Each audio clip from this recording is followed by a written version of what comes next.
Dominguez.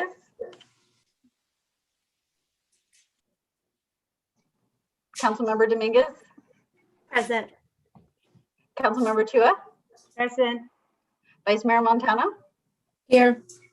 Mayor Tran. Here. Thank you so much, Wendy. Appreciate it. We're gonna go into closed session. I don't see our city attorney, but there he is right there. There he is right there. Hey, we're just getting this meeting started here. We just did the roll call, and we will prepare to go into closed session. Chris, did you want to? Thank you, Mayor. Sorry, apologize, I'm joining a little late. I had a main computer issue, so I'm on the laptop temporarily, but I did want to note for the public and the council that yes, the council will convene in closed session to consider two items. The first is conference with labor negotiators regarding MEA, and the second item is conference with legal counsel and anticipated litigation regarding the HERO or hazard pay ordinance. But thank you. Great, thank you so much. All right, everybody.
Okay, great, everybody. We'll start in just about 1 minute. Just about 1 minute.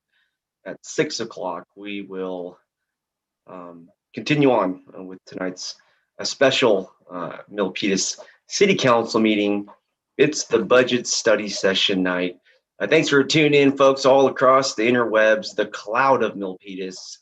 Not that there are any clouds on this beautiful day across the land of cornfields, but youtube.com, Facebook live stream. Thanks for tuning in, folks, on this beautiful day.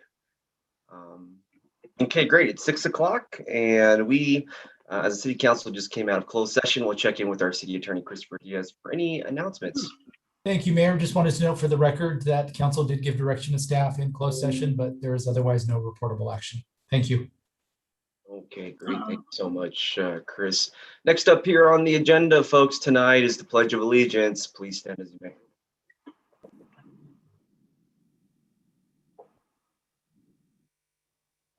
Begin. I pledge allegiance to the flag of the United States of America and to its republic for which it stands, one nation, under God, indivisible, with liberty and justice for all. Thank you.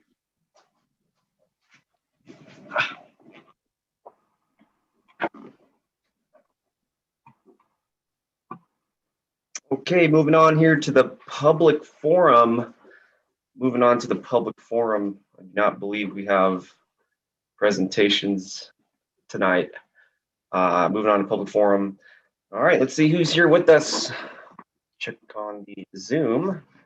And if you're here, folks, tonight for a certain agenda item, I would kindly encourage you to wait till we get to that agenda item to make a comment when the agenda item is heard.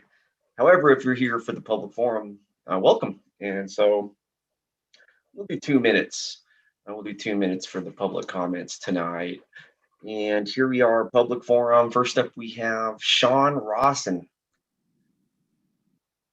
Dear Mayor Tran and City Council, thank you for taking time to hear me speak tonight. On behalf of Waterford Property Company and California Statewide Communities Development Authority, I want to express my appreciation for the City of Milpitas' consideration of the CSCDA Middle Income Housing Program. Waterford is extremely excited about the potential for bringing housing to Milpitas for teachers, public safety employees, librarians, and essential workers. Waterford is an experienced owner and developer of institutional multifamily projects throughout California, and since its founding has created nearly 5,000 residential units throughout the state. Through the use of tax-exempt bond financing, CSCDA can acquire multifamily projects without the use of public subsidies and impose moderate income regulatory agreements. By executing a public benefits agreement, Milpitas and the other local taxing agencies are entitled to the long-term financial benefits for the program. The public benefits for the city of Milpitas are that the program creates additional middle income housing, long-term financial benefits, and community benefits. We would ask that City Council would direct staff to study the program and come back with the recommendations for its approval in June. Thank you for taking time to listen to me speak tonight, and happy to answer any questions. Thank you. Great. Next up here, we have Voltaire Montemayor.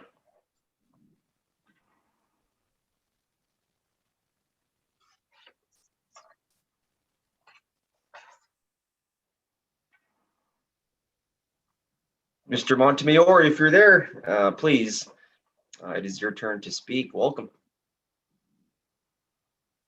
Possibly unmute your microphone and we will be able to hear you.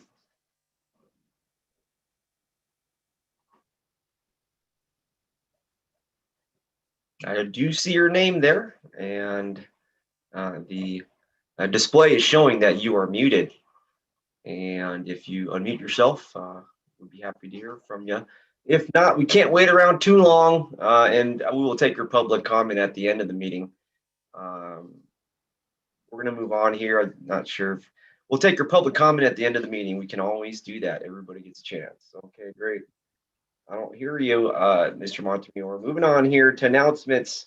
And we go to our city manager, Steve McGarris, for any announcements. This special meeting, I have no announcements.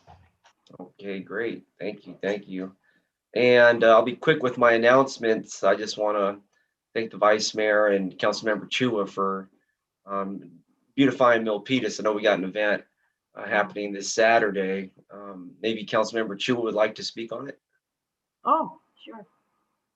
Thank you, Mayor Tran. I'm really excited and looking forward for this Saturday. The first one of many series we're hoping to do it. And I'm gonna get an update, hopefully ask Assistant City Manager, how we're doing in terms of attendees or people that signed up already. That would be nice. Thank you, Mayor. I have another one. This is directed to Attorney Diaz. Last month, I asked for an update on our preparedness against cyber attack, and you emailed me and said because there's no imminent danger yet. It said it's not agendized since President Biden declared emergency, the state of emergency against cyber attack. Would that count so we can agendize this at this time? Yeah, thank you, Councilmember Chua. We can agendize it. It's just a question of whether it's open session or closed session. And so the Brown Act was indicating that, yes, we needed an imminent threat, but I'm happy to look at what President Biden did just to see if that gives us a little bit more authority. And if not, I'll definitely work with staff to make sure that we get it agendized one way or the other so that we can have a discussion or provide some confidential information to the council as well. Thank you. Thank you, Mayor Tran. You're welcome. Thank you. Okay, great. Next up here with the virtual raised hand, Vice Mayor Montano. Thank you, Mayor. I just want to make an announcement. As you know, I serve on the I and Steve serve on the Saturday Ambassador COVID program. So I just want to make an announcement. You probably saw it on the news. So on Tuesdays, Wednesdays, and Thursdays at the Levi Stadium, the county is targeting all the youth, and that'll be from 5:30 to 7:30 those days. And Pfizer is the first dose, and then the second dose will follow. But they're giving away, little freebies to encourage the students to come out there, and it's becoming a great success. So I think, Steve, you probably got one of the public announcement flyers. If you can put that on the city website, that would be great. So, because we're targeting the youth to come and get vaccinated. And that's, and another thing, so Councilmember Chua, you mentioned about the cyber attack. So I also serve on the VTA authority, Transportation Authority, and the agency did get attacked, and they even asked for a ransom. So I think it's a good idea that we, because now I call them terrorists, domestic terrorists, but they're really vicious, and they do ask for big money. And I don't know if we have insurance. I know VTA hasn't had insurance for that, but and these are, I'm not going to say how much, but they ask for huge amounts. It's like a blackmail, because they gain information of all the employees, and then they threaten to put it on the black web, I think they call it, or the underground web or something like that. But I think that's a good idea, that we be proactive. So thank you. Thank you very much, Vice Mayor. Thank you. Let's see, I see virtual raised hands. Okay, if there's no further request, I'll take a look once again. Going once, going twice. Oh, okay, here we go. All right, next up here with the virtual raised hand, Councilmember Fan. Thank you. I was just wondering if it was possible for item on the agenda as it relates to workforce housing, if it was possible for us to move that up, since I know that we do have speakers here on the topic tonight. If it's not, if it doesn't affect our course of work for tonight too much. I would like to keep it where it's at. Really, tonight is a budget study session, and it was scheduled as such. And I want to make sure our priorities are with the budget tonight. Mhm. Okay, I understand. Okay, thank you. But we will get to your item, absolutely. Next up, we have Councilmember Dominguez.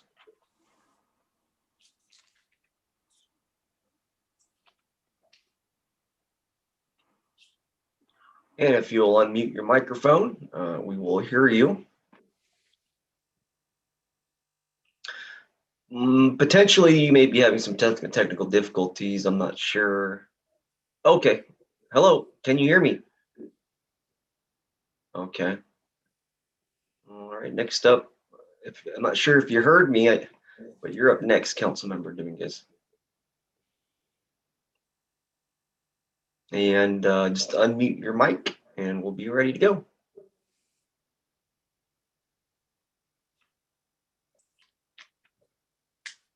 Maybe IT can check in and provide some assistance. I'm not sure. It's the audio or connection, possibly. Mayor, we're looking into it. Oh, great. Thank you. I just want to make sure everybody's heard. Give it a minute here, or we can come back. We can always come back.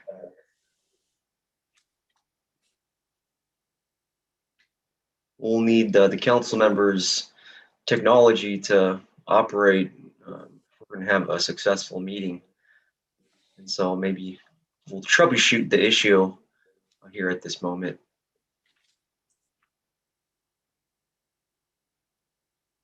But in the meantime, we can still, I guess, get some work done.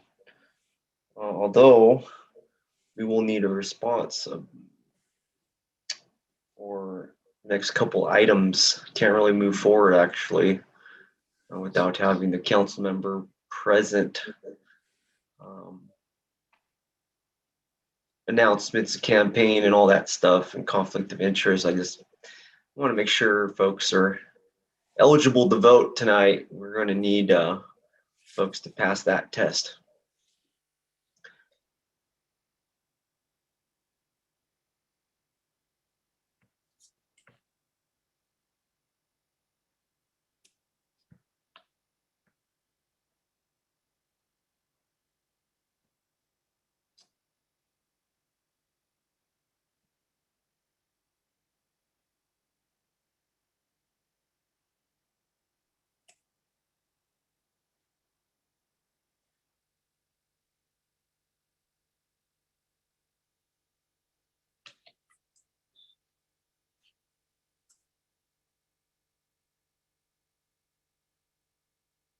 Okay, in the meantime, I think virtual raised hand is up for a public comment. Voltaire Montemayor, we can take his public comment if he's finally.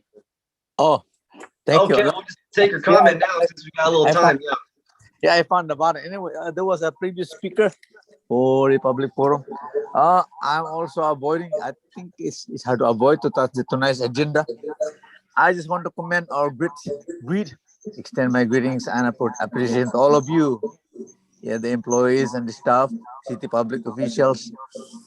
That my root words are or praises are the reopening of businesses and the like. You're doing your job, special meetings. You move on catching up meetings. I would say lighting up down or up the COVID restrictions, the indoors worship places, schools, stores, and all. There may be a water shortages. And anyway, it's 2 minutes. Okay, thank you. Bye bye. Thank you very much, Mr. Montemayor. I appreciate you. Okay, moving it back over here. It's nice to get that public comment in there. It's always a win. Okay, great. All right, Councilmember Dominguez, where we left off, I believe you had a virtual raised hand. Thank you very much, Mayor. I am having some bandwidth issues today, so I do apologize if I get frozen. But I wanted to ask staff, I didn't know if during the announcements if we were doing regular announcements where we could bring a council idea through, or we were just doing traditional announcements because of the way that the meeting was scheduled as a budget meeting. So if you could provide some direction, I would be appreciated. Is that announcements are on the agenda, so you can treat them as a regular announcement. Perfect. Thank you very much for that direction. I wanted to kindly ask staff, I have been getting some amounts of calls from the public in terms of their concerns in how 911 calls and the dispatch services are being allocated with county services in regards to individuals with 5150s or could be potential 5150s. So I was just wondering if we could, Mayor, if I could kindly get the support of the council for staff to come back with a presentation, just so we could understand the process and the systems that are in place when these calls take place.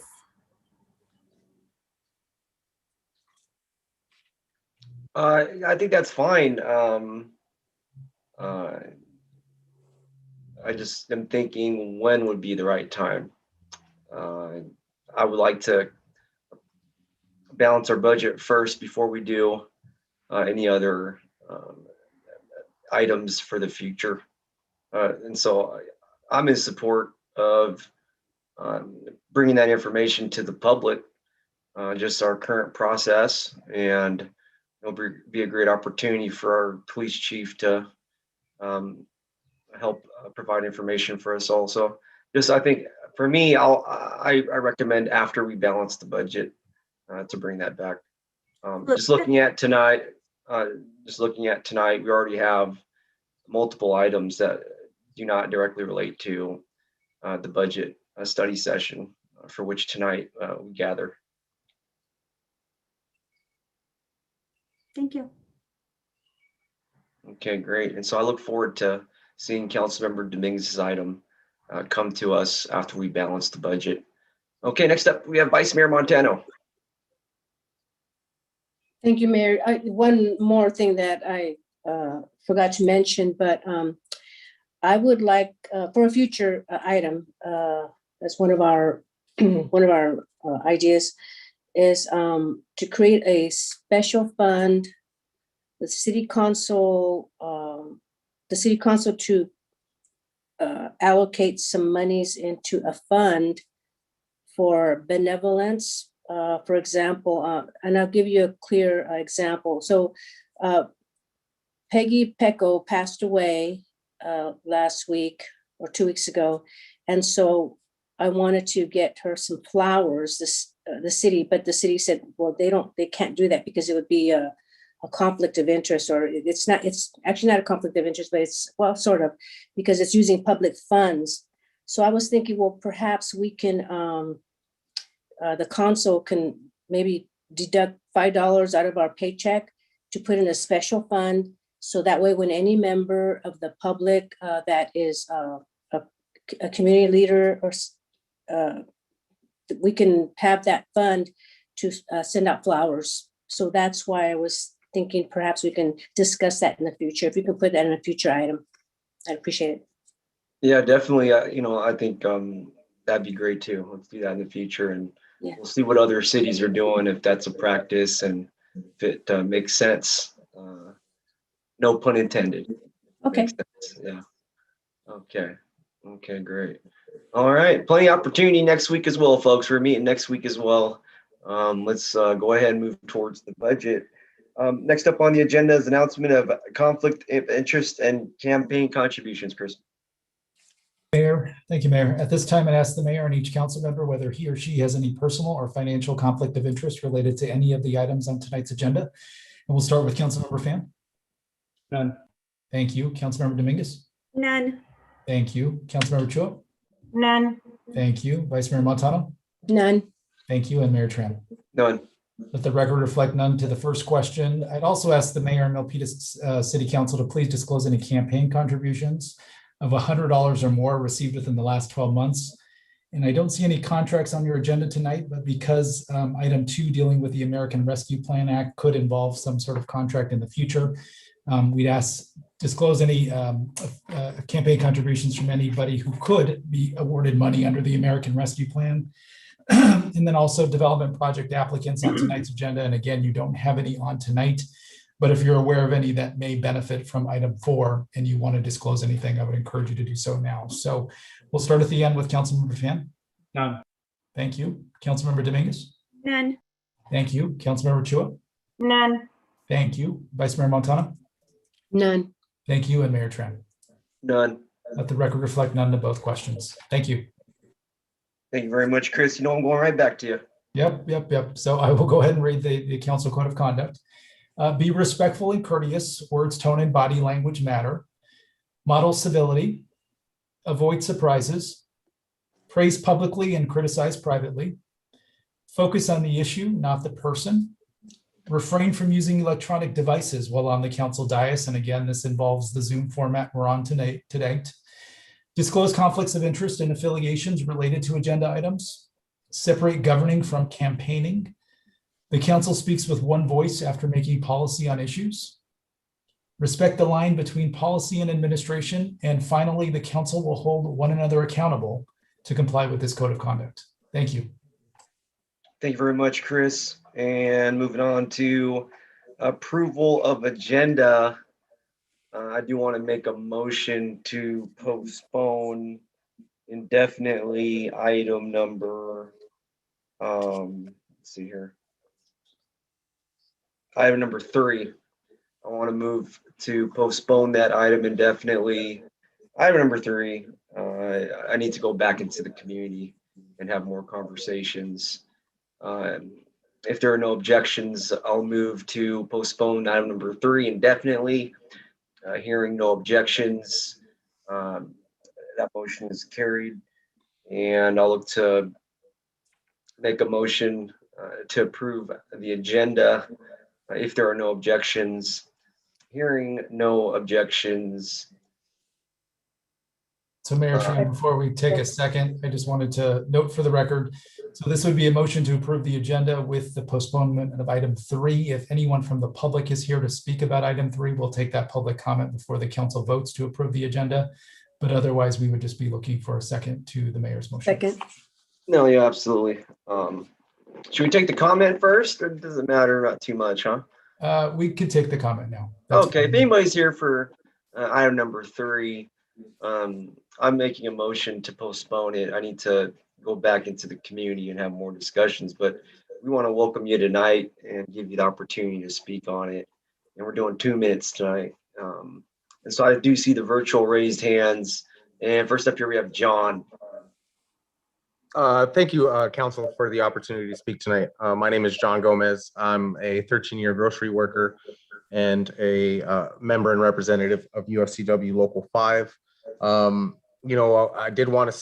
I called in to speak tonight in support of the ordinance, but it sounds like, it's going to get postponed.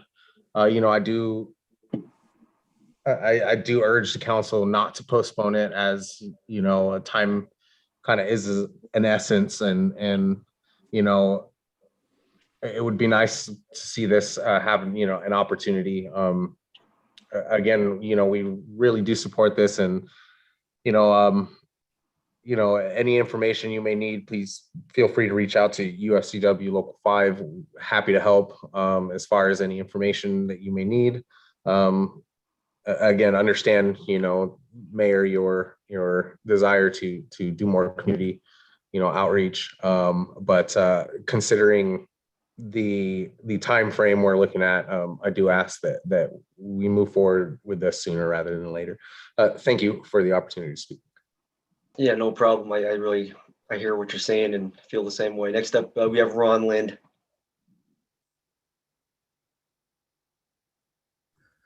Thank you, Mayor. My name's Ron Lind. As you know, I'm a 42-year resident of Milpitas, former grocery worker and the retired president of the United Food and Commercial Workers Union. Dozens of municipalities in California, including 18 now in the Bay Area, Benicia most recently, have enacted hazard pay ordinances for grocery workers and drugstore workers. During the pandemic, healthcare workers and other first responders have been recognized and honored, and rightly so. But grocery and drugstore workers have been on the job for over a year of the pandemic, putting their lives on the line every day. They not only risk contracting the virus, but they're tasked with enforcing requirements, such as mask wearing, often in contentious settings. If you think the hazard is over, it's not. Nationwide, there have been nearly 200 deaths and more than 40,000 infections amongst grocery workers. Now, hazard pay is about money, but the average grocery worker makes less than $30,000 a year.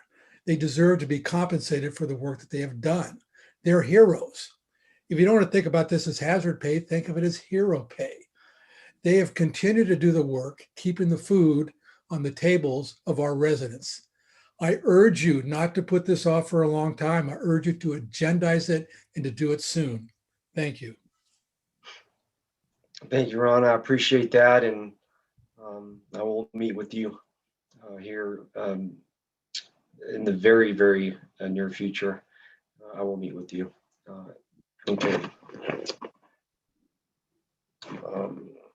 Okay, those are the comments for item number 3. I've made the motion to postpone the item indefinitely.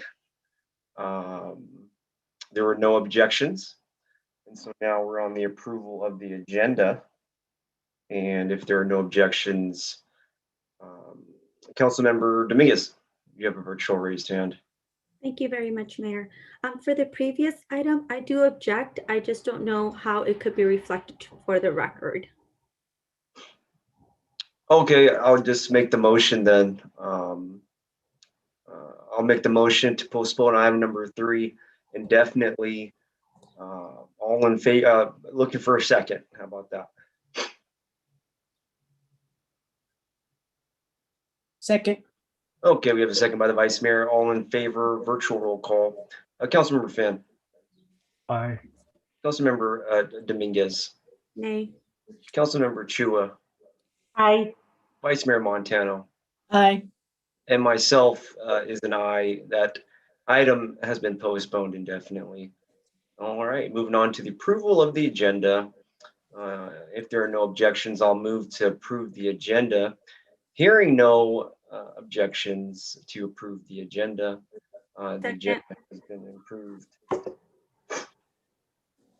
Okay, moving on, let's go. Agenda item number 1, let's receive a presentation on the fiscal year 21-22 proposed City of Milpitas operating budget and provide feedback.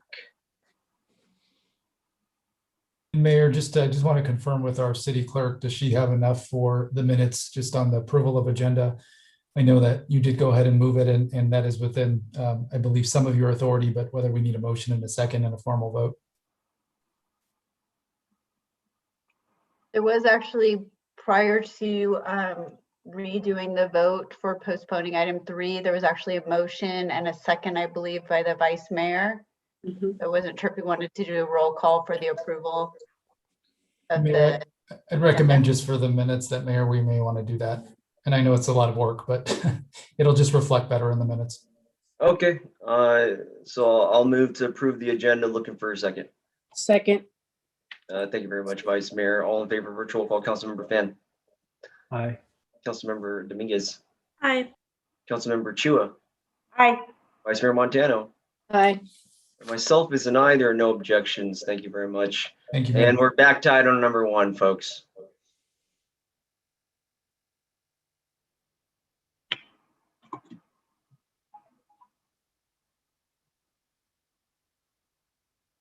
All right, welcome our city manager, Steve McHarris. Thank you. Good evening, Mayor Tran, council members, members of the public. It is my pleasure this evening to present the operating budget for the city of Milpitas. 1 year ago, in April, I addressed you and the public with a message of caution and careful consideration as implications of the COVID-19 pandemic and the resulting recession became very real for both the human health of our residents and workers and the fiscal health of our city and business community. At that time, and again in February, we took necessary actions, setting a clear course for budgetary stability and recovery. We have worked together tirelessly, and as a result, we have weathered the impact of the pandemic. We continue to provide valued services to our community, which has been our #1 priority. The bottom line is we have regained fiscal stability. So to that end, I'm pleased to announce the proposed fiscal year 21-22 budget as a balanced budget without use of reserves and without use of American Rescue Plan Act funds, also known as ARPA funds. We eliminated the structural deficit in fiscal year 21-22, which is one entire year ahead of the council's direction. And the best part is we will be able to provide mostly the same service levels as last year, which is tremendously important to our businesses and our residents. We have a remarkable success story here in Milpitas. The pandemic reduced the city's revenue by an estimated $37 million for a 2-year period of fiscal year 2020 and fiscal year 2021. Yet, the city's proposed $194 million budget is balanced with a strategic and sound approach of short-term and long-term strategies. On the revenue side, council and the community support of Measure F, our 1/4 cent 8-year sales tax, was timely, critical, and it will raise $6.3 million annually for fiscal stability and maintaining city services. We also updated our fees to reflect improved cost recovery in alignment with the services we render. So on the expenditure side, we reduced both personnel and non-personnel costs. The proposed budget has a reduction of 23.75 positions, which includes defunding and eliminating positions. This is an impressive figure given our city's population and breadth of customer service. What we did is we reduced 13.75 positions in the fiscal year 21 mid-year and further defunded another 10 positions because the pandemic reduced revenues beyond what Measure F could offset. We also negotiated wage concessions with our employee groups, and I want to personally thank 4 of the 6 employee groups that stepped up and demonstrated true leadership. These employee groups immediately recognized that giving up scheduled salary increases for this calendar year was a good investment in themselves, the city organization, and the community at large. These 286 employees will generate $2.4 million in annual savings and are making a direct contribution to our fight against the fiscal effects of the pandemic and balancing the budget for our community. Later, you'll hear more highlights from staff about the numerous key accomplishments that improves our city services and enhances our ingenuity and our innovativeness in delivering those services. While the proposed budget is only 1-year spending plan, it is important that we keep focused on fiscal stability and long-term sustainability. So to that end, I want to again emphasize that this balanced budget does not use our general fund reserve and it does not use the ARPA funds. We even went further in recommending $1.45 million be set aside as a future deficit reserve to provide a safety net for any possible setback in COVID containment, revenue shortfalls, or increase in service demands that may require more funds. The 10-year forecast in our reserves position is very strong. For added assurance, we went as far as benchmarking ourselves with other cities within Santa Clara County using their published fiscal year 2020 audits. We learned that the city of Milpitas' budget reserves are ranked second highest as a percentage of general fund operating budget. We then went further in surveying these cities to determine if they're using reserves or ARPA funds to pay for services this coming year. And what we found is 15% of them plan to use reserves and 62% plan to use ARPA funds to balance their upcoming fiscal year budgets. The Milpitas proposed budget does not plan to use those reserves or ARPA funds. This accomplishment would not happen without the leadership of the entire City Council. I especially want to thank the public for the engagement and feedback and support for Measure F. The council and community have done an incredible job of engaging with staff and responding to the pandemic. Community response has come through many channels, including surveys, town halls, and social media. So as I close, I want to thank the City Council for your leadership as we move forward together in rebuilding our city and serving our residents and business community. On that note, the next segment of this presentation will focus on key accomplishments that council leadership, community support, and staff effort brought to fruition during the past year. So next to present will be our Assistant City Manager, Ashwini Kantak, Deputy City Manager, Walter Rossman, and that will be followed by our Finance Director, Lauren Lai. I'm looking forward to our discussion and the public feedback regarding the proposed budget. Thank you. Thank you. And if we could get the slide presentation up, please. Good evening, Mayor, Vice Mayor, and Council. Ashwini Kantak, Assistant City Manager. Really excited to be here to discuss the budget with you this evening. We can go to the next slide, please. And as City Manager McHarris mentioned, Walter and I are gonna cover the key accomplishments by city service area. So if we could go to the next slide. This slide shows you how we are organized to most effectively provide services to our community. This city service area or CSA structure allows us to collaborate between departments that provide services that need close coordination. And it also allows our office to efficiently manage the workload by various service areas. So I have two of the CSAs, Community Development and Leadership and Support Services in my portfolio, and then Public Safety and Community Services and Sustainable Infrastructure is managed by Deputy City Manager in his portfolio. If we could go to the next slide, please. So despite the many challenges we face this fiscal year, we are extremely pleased to share with you the many ways we were able to serve the Milpitas community. Walter Rossman, our Deputy City Manager, and I will highlight just some of the key accomplishments by each of the city service areas. It would take too long to cover all of them, so we'll just stick with some high-level ones. As City Manager McHarris said, these accomplishments are really a result of all of us working together, the council, commissions, businesses, residents, nonprofit partners, the city attorney's office, and of course, our amazing staff. Although we do not have a separate presentation for all of the legal accomplishments, I want to note that City Attorney Diaz and his staff are key contributors to these accomplishments since they support and advise us on almost all of these items.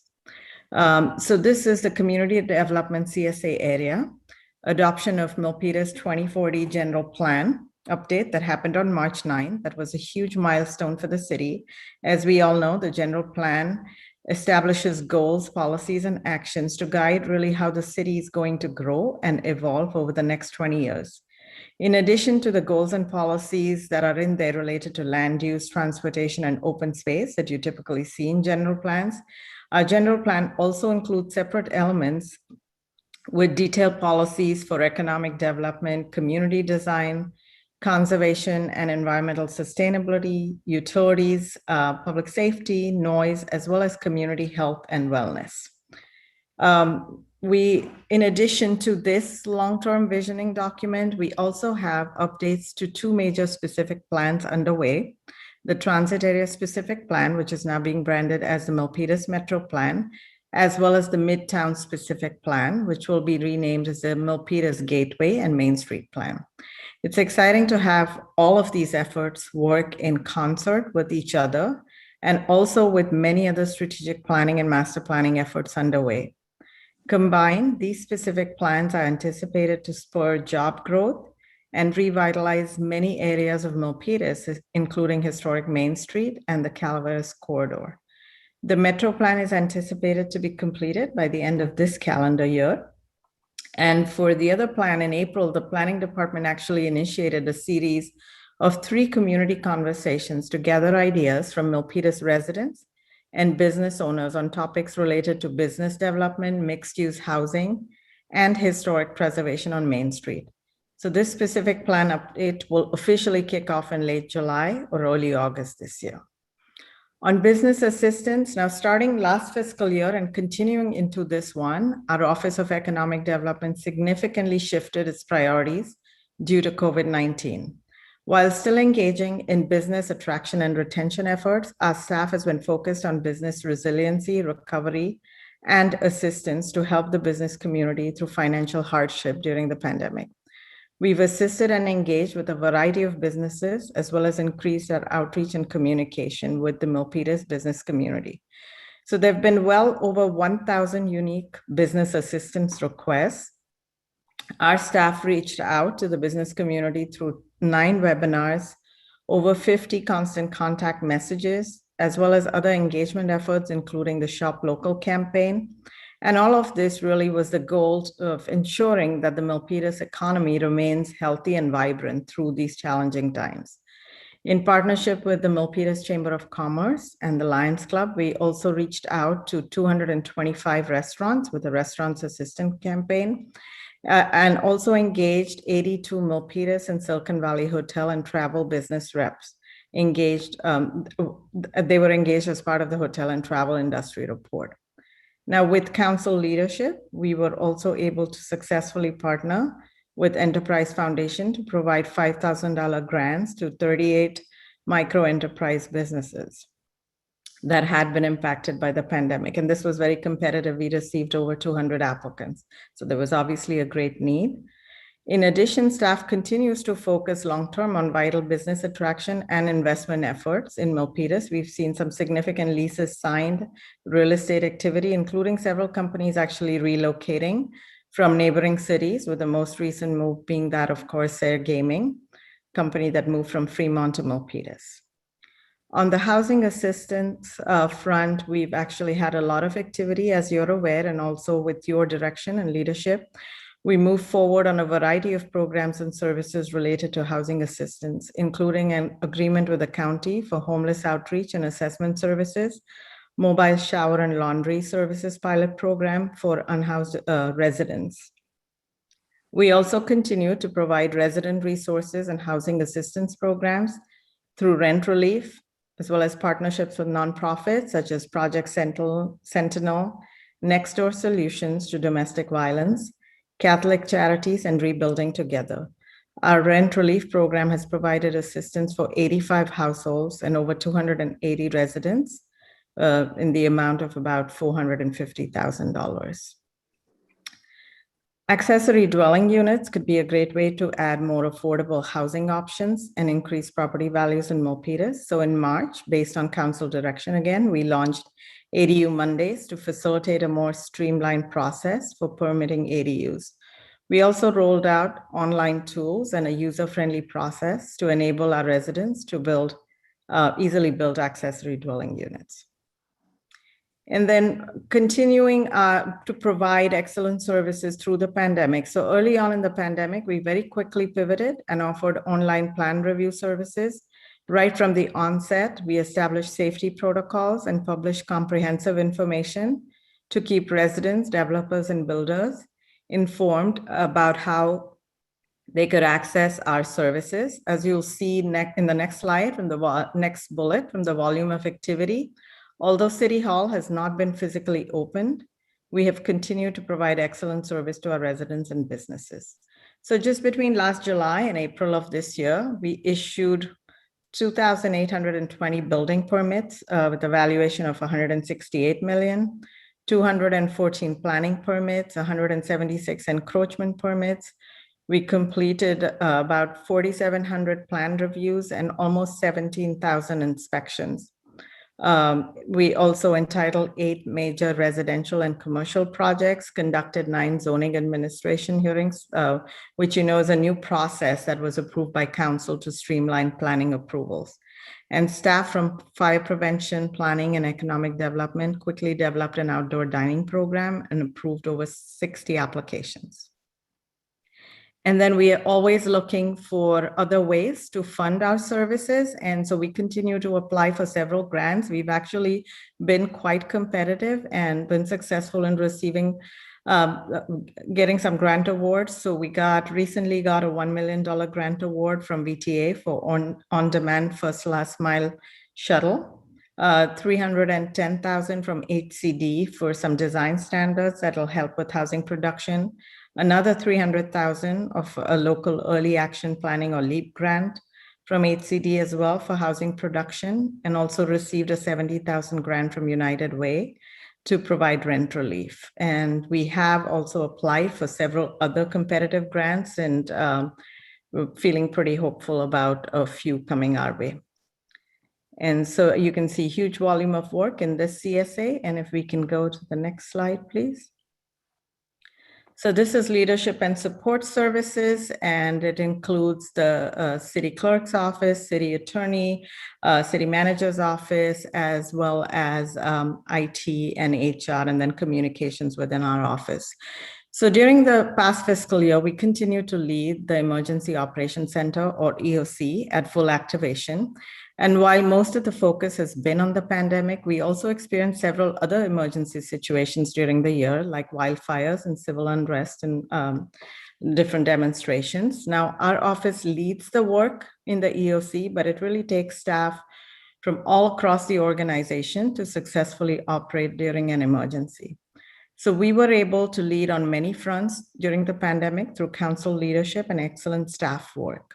We were the first city in the county to actually pivot and hold a virtual council meeting on March 17, 2020, the first day of the stay-at-home order. Council also adopted a mask mandate, the first city in the county to do so, and we're able to quickly implement and enforce this mandate.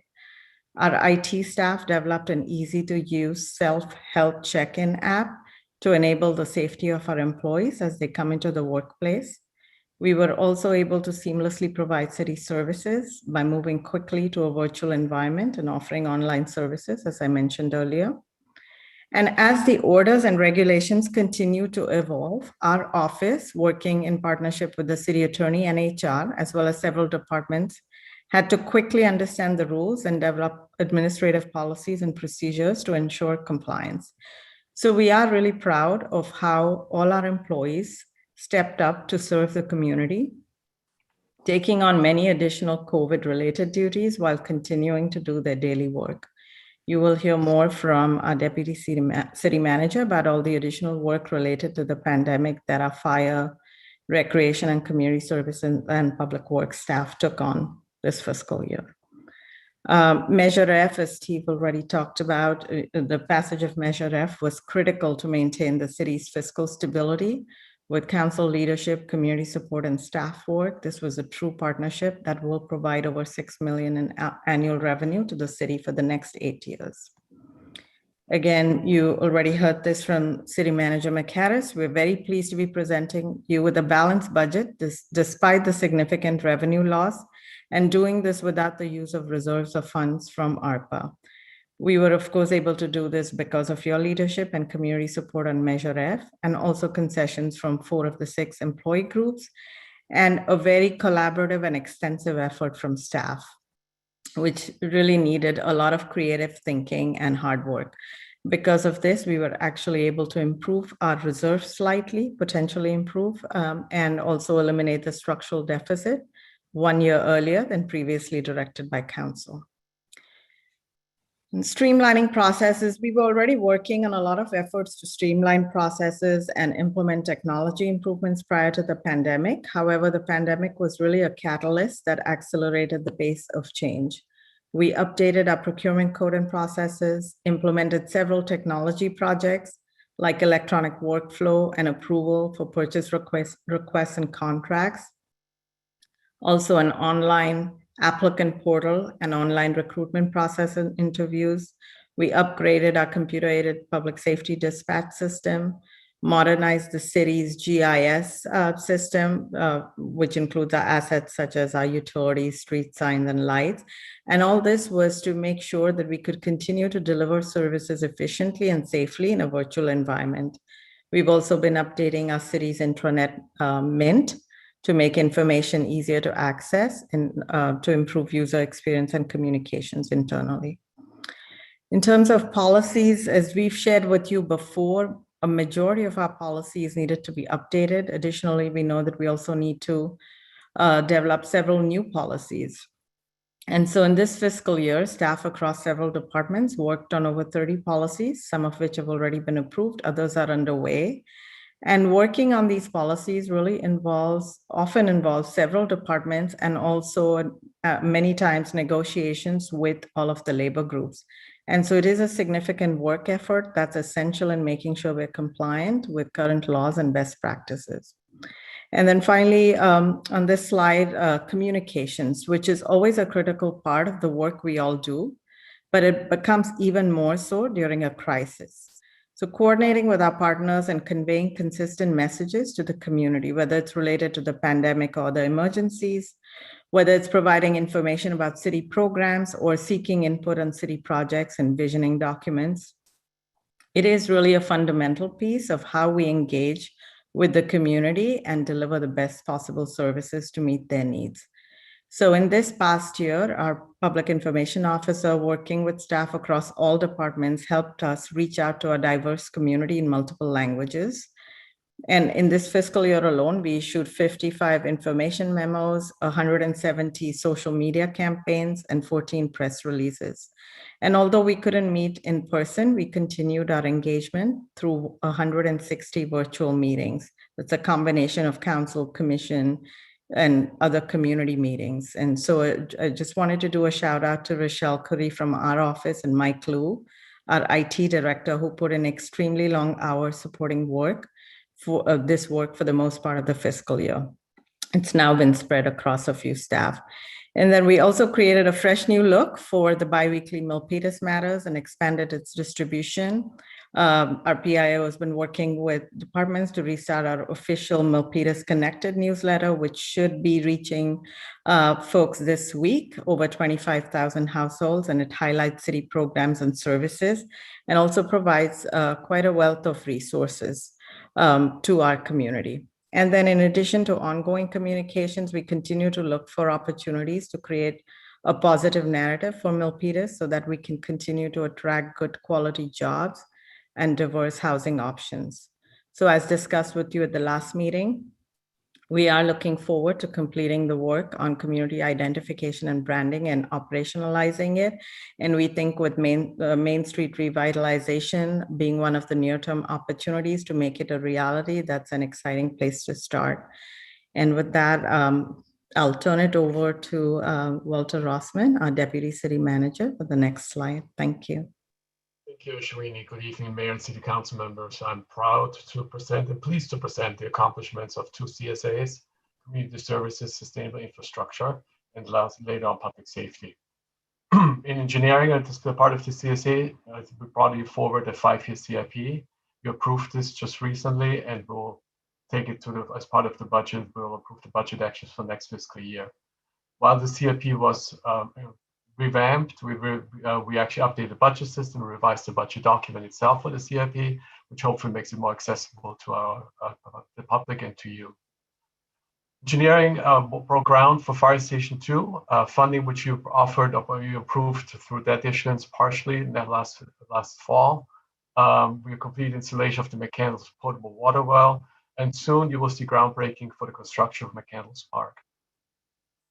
The pandemic really has changed our CSA from providing very different services to our community, 30,000 senior meals. We established a new laptop program so that our seniors can stay connected among themselves and with their family, which included 25 laptop loaners, as well as training those 25 senior households. Using CDBG funds, we applied for more funds to purchase another 40 laptops because this program has been really successful and will be successful beyond the pandemic. We increased our social services outreach by, especially to the families in need and our community members in need. This includes also vaccinations. You see later on in the slide what fire has done for regard vaccinations, but we worked with the county for providing 800 fixed vaccination, fixed site for 800 vaccinations and over 24,000 tests. In total for the city, we actually had close to 40,000 tests, which we administered during this pandemic. Helped administer the county or administered ourselves. Mass distribution, the city council, as you know, you adopted one of the first cities in the county to mandate masks as part of this program or this mandate. We need to provide masks to our residents, and we distribute 2,000 of those masks. I'm working with Second Harvest Food Bank. For the last 12 months, we distributed over 68,000 boxes of food to families in need. Now, switching topics, we're also looking forward. We want to make sure that when we provide services beyond the pandemic, that we have a proper recreation cost recovery policy in place, which the council approved in March of this year. This will guide our department, our CSA, in providing the appropriate funding or subsidies for recreation programs which we deliver to our community. Totally separate issue. We're also looking forward into the future. Then we realize we have to make sure we save water and energy. The council approved the Energy Water Savings Program in October 2020. I'm happy to report we are really in the implementation phase of the program which you adopted. which started in January 2021. So far, staff has completed work on upgrading water fixtures in all our city facilities, and work is ongoing to complete the upgrade of lighting in our facilities with LED. We're making progress with the conversion of water meters to smart meters throughout the city. A year ago, when we were in front of you with the budget, you approved a new program for neighborhood cleanup. You brought it back what the city had in the past. And 4 events were approved per the budget, where residents are able to dispose of items such as mattresses, cabinets, appliances, bricks, scrap wood, etc. First event was launched, or the announcement of the event was launched about 2 weeks ago, and it filled up within 1 or 2 hours. It's scheduled for May 22nd. We're working on trying to increase the number of drop-off appointments for our residents. And we're already we've established a waitlist for the June 19th event at the Pearl Zanka Elementary School. So please, if you know residents, sign up for the events. We have 2 more coming on July 17th and August 28th.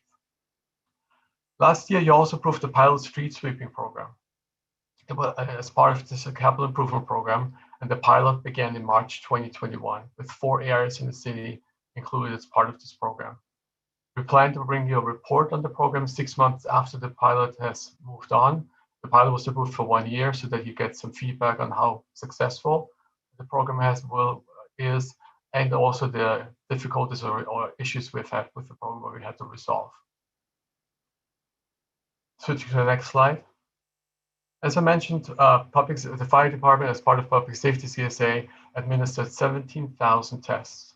And we also did these are mobile tests, which we had, and we still have ongoing during some days of the week, where we roamed around the city and found the various spots. So we came to the customers, to our residents, to our clients, versus them having to come to a fixed site somewhere else. So we offer 2 ways: the county's fixed sites, which recreation supported, or this public safety, the fire department. And vaccinations is 30. You may think this is little in comparison to 800, which recreation handled, but these are where we go to the homes of the residents, people who are not mobile. We again visit the customers coming to their place and to their residence. To protect our employees, we totally brought in, the council approved last year, a self-contained breathing apparatus system. It was a complete replacement, over 70 pieces, with the mask fitted for each sworn fire employee, to make sure that our employees are safe when they respond to fires and have to enter structures which are in flames. We also took care of our firefighters by first time offering and administering an annual physical exam to prove the wellness of our employees and to be in compliance with OSHA for respiratory examinations. On the police side, it was important to us where we are today that we have training for officers and dispatchers for de-escalation training. We have mostly trained all employees, about 90%, and we are moving forward with the rest. We also implemented another non-lethal device to apprehend suspects, which is called the BolaWrap remote restraint device. Each officer is trained and equipped with the device, because we rather use non-lethal force before we use any other kind of force. In order to protect our community against thefts and burglaries and car thefts, we implemented a system of 20 stationary automated license plate readers, 15 more to be deployed in the next few months, at the entry and egress points of the city. In order to resolve crime and collect evidence, missing person cases, to reach certain hard-to-reach locations, we offer an unmanned aircraft systems program, which includes 8 active aircrafts. We have trained 12 officers in response to utilize the system in order to help us the force on the ground. That concludes my presentation, and we're going to turn it over to Lauren Lai, our new finance director. Next slide, please. Good evening, Mayor, Council. It's my pleasure to present the first budget here for the city. I always find it such an honor to work on the budget and an honor to present to the public what we've developed together. This will be my 18th budget presenting to local government. I always like to first give thanks to all the hands and minds that were involved, especially the council, the community, and the organization. I have the honor of presenting, but I certainly want to thank everyone for all the smart thinking and collaboration that went into this. Also, while we hit on highlights this evening, I want to express to the public where you can get this information. The budget is available online on the city website by way of this agenda package or on the finance page. We also have a lot of other reports there if you're so curious as well, and other transparency tools, in particular OpenGov. So before you is the proposed budget. We'll walk through the agenda tonight and hit on some areas and hopefully answer a lot of the questions you and the public may have as to what's in the proposed budget. We already spoke about the key accomplishments by service area. I'd like to talk about the budget in the context of the economy.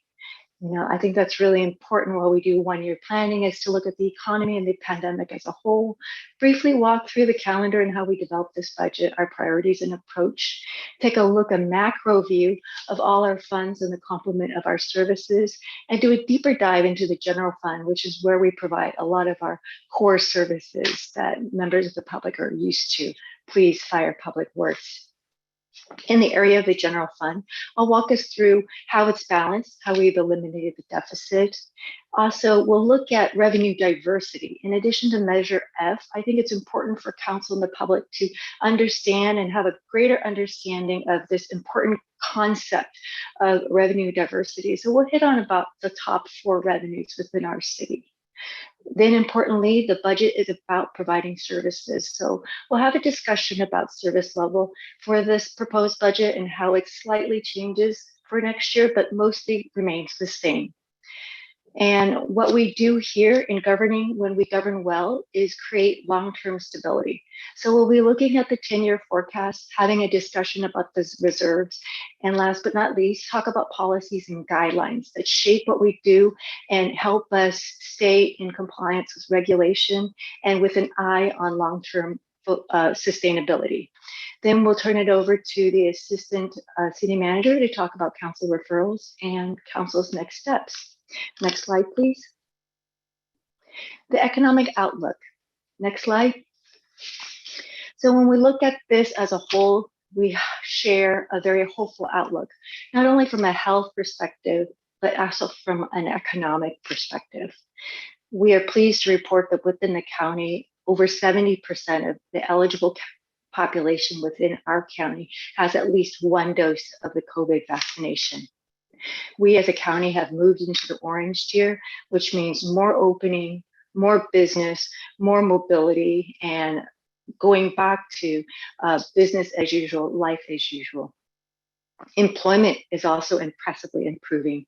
At one point during the pandemic, we were experiencing 12.9%, and now we're at a 5% unemployment. So that's really a great measure of where our economy is. As a whole, the United States UCLA forecast really sees a strong recovery in the GDP, gross domestic products, of 6.3%, 4.6%, and 2.7% in these upcoming respective years. Also, from a macro perspective, at the federal level, what the federal government is doing to stimulate our economy is really trickling down to local government, local residents, and businesses. In particular, the Federal Reserve choosing to keep the interest rate low for a long period of time is stimulating our economy. And the 2 milestone federal stimulus packages, the CARES Act and most recently the ARPA of $1.9 million. About $16.9 million will come to the city, and that is going to be the second item after this budget discussion. Next slide, please. So now I'll quickly walk us through the budget calendar, public engagement, and priority to be transparent about how we developed this budget and how we really engaged throughout this challenging time in deriving what we feel is a sound budget that balances our finances and minimizes impact of services to our residents and businesses. Next slide, please. You may be familiar with this calendar. In essence, over a 6-month period, we have been very involved with the public through surveys, through preliminary budget, through CIP studies, town halls, and also through the master fee study. Where we are today is the yellow mark, which is May 11th today. During this evening, I will recap the proposed budget for this fiscal year, that starts July 1. Our fiscal year starts July 1 and ends on June 30th. During this evening, we're hoping to get some feedback from council as to whether you might want to modify the budget in any manner. Then on June 1st, we plan to hold a public hearing with the intent of adopting the budget. Next slide, please. One of the things I think is so important about governing and being great at governing is representing our public. And we represent our public when we are effective in informing them and engaging them. And what this slide really shows is our public engagement metrics. Some of the key takeaways is the variety of channel that we are trying to access our members of the public, because not everybody has the same technology, not everybody engages the same way. So as you could see there, we have classic town hall meetings. We have to do it virtually now because of the pandemic, but we'll be going back to in-person meeting. We have scientific surveys, we have newsletters, and we have social media. Also, the metrics of views and respondents and followers is really remarkable. And I think this is really important as we govern, and we govern well. So thank you to Charmaine and others who made this happen. And thank you for the council for making yourself available through all these channels. Next slide, please. We're familiar with these. These are our council priorities in terms of guiding us for our budget, but guiding us also in every other facet and all the other functions that we have within our city.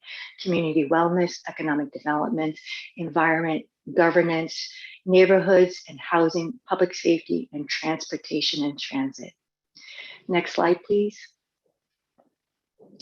So now I'll shift us up over to talking about all funds and the portfolio of our city services as a high-level overview, and then we'll walk through the general fund itself. Next slide, please. So when we look at all the city services outside of the general fund, we are a revenue base of $194.4 million. This includes our enterprise funds as well, which is water and sewer. And the general fund and a lot of other special funds in there. What you'll see there with the three arrows are the primary revenue sources that fund our city services. Namely, number one is charges for service, then property tax, and then sales tax. Charges for service comes a lot from our utility programs and our enterprise programs. Property tax predominantly comes into the general fund, likewise sales tax. Next slide, please. Our expenditure. We're a service organization. This portfolio expresses that. Our staffing cost is 51.2% of our expenditure, followed by non-personnel expenses of 28%, right there at 55 million, and capital improvement and investment. It's really important for us that we maintain our city assets, because staying on top of repair means that the costs don't escalate, but also it ensures that we provide cost-effective services through our equipment and infrastructure, and that we are taking care of them for the long term. So it's always important for us that capital improvement is a big part of this pie at 11.4%. Next slide, please. I always love this slide. As a personnel service organization, this slide tells us the number of funded positions we have. What importantly is, where are the priority areas in terms of services? And it reflects and confirms what we've heard in the public surveys from members of the public. In particular, public safety and public works are the highest staffing levels, which is what the public has resonated with us. Police at 124 position, fire at 77, and public works at 74. Next slide, please. This is a historical context of staffing relative to population. I think it's very important when we look at governing and fiscal management is to look at our staffing level relative to our service offering. One way of looking at our service offering is the population in which we serve. So what this chronicles is the position or staffing level relative to our population from 2008 to 2022, this upcoming fiscal year. You'll see three notations of very important events in our economy.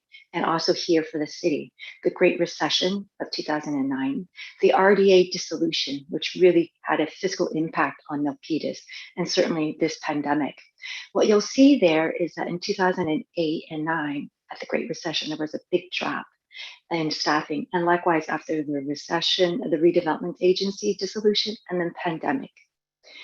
The other takeaway here is that while our population has increased, we have been able to keep our staffing level and be very efficient and creative and innovative in the way we provide services, because you could see the correlation there, the favorable correlation there in staffing level versus population. We're very proud of that. Next slide, please. Position changes. As the city manager summarized in his opening remarks for the budget, we are proposing to defund a net reduction of 23.75 positions. You'll see it summarized there by CSA areas and also by departments. So in the adopted budget for fiscal 2021, we had 439.25 positions. Given the pandemic at mid-year, we reduced it by 13.75 positions. And going into this next year, because we still are in a financial recovery, we are defunding a net of 10, bringing us to a total funded position of 415.5 positions. How that breaks down is that we're defunding 23.75 positions. We'll eliminate 3 positions. Not all of that will result in layoffs because there are bumping rights and also retirements anticipated. And we'll be adding 1 position, which is a maintenance 3 position, and I'll speak to that reorganization in the upcoming slides. Next slide, please. So critical. We heard and we understand public safety and a couple of other functions are very important. We want to highlight that in defunding 10 of these 21 positions, 8 of these positions are only defunded for 1 year. We anticipate with the recovery of revenue and also being able to bring these positions back in the 22-23 fiscal year. Namely, those are 4 firefighter positions for the ambulance program, 2 police officer positions, both of those, all 6 of those are currently vacant, 1 IT analyst position, and 1 human resources technician position. Those are defunded for 1 year, so those are determined to be one-time savings. Next slide, please. Great. I'm going to pivot us over now to the general fund, which is really the heart and the essence of our city budget. We're going to talk about the balanced budget and what does it mean to be balanced, and then really kind of do a deeper dive into revenue diversity. So next slide, please. As mentioned multiple times, our budget is balanced through an engaged approach where we as staff are informed by the council, the community, and the employees. We've had multiple employee engagements through the city manager and also the leadership team. We looked at the city council priorities, which are the pillars of what we do. We responded to the COVID fiscal response strategy and guidelines issued by the council. We follow the policies and the budget guidelines to develop the budget. And last but not least is staying on top of best practices to ensure that we're smart in what we do, we're cost effective, and that we're innovative in serving the public. Next slide, please. So we say we have a balanced budget. What does that really mean, right? I want to explain that a little bit further to members of the public. We balance the budget, mostly maintaining council-approved service level. I think that's paramount, right? Also, we balance the budget with a proposal to increase reserves by 1.45 million, which is very important. We're not even using reserve in this proposed budget, but we're also going to increase it by 1.45, which I'll go into a little further. And while several other cities are planning to use the ARPA money in the proposed budget to provide city services, this budget does not plan to use ARPA funds. Importantly, council gave us direction to eliminate the structural deficit by fiscal 22-23. We are proposing to eliminate that structural deficit this next year.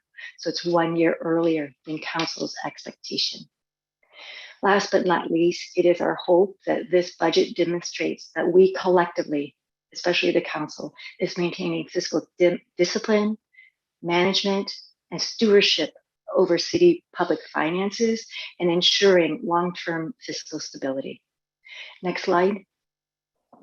Let's talk high level a bit about the numbers for the general fund.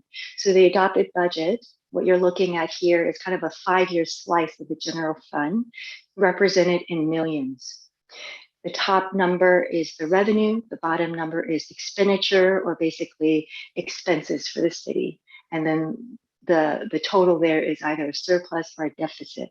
Good news, there are no red numbers on this table, which means that we are proposing a balanced budget beginning this year.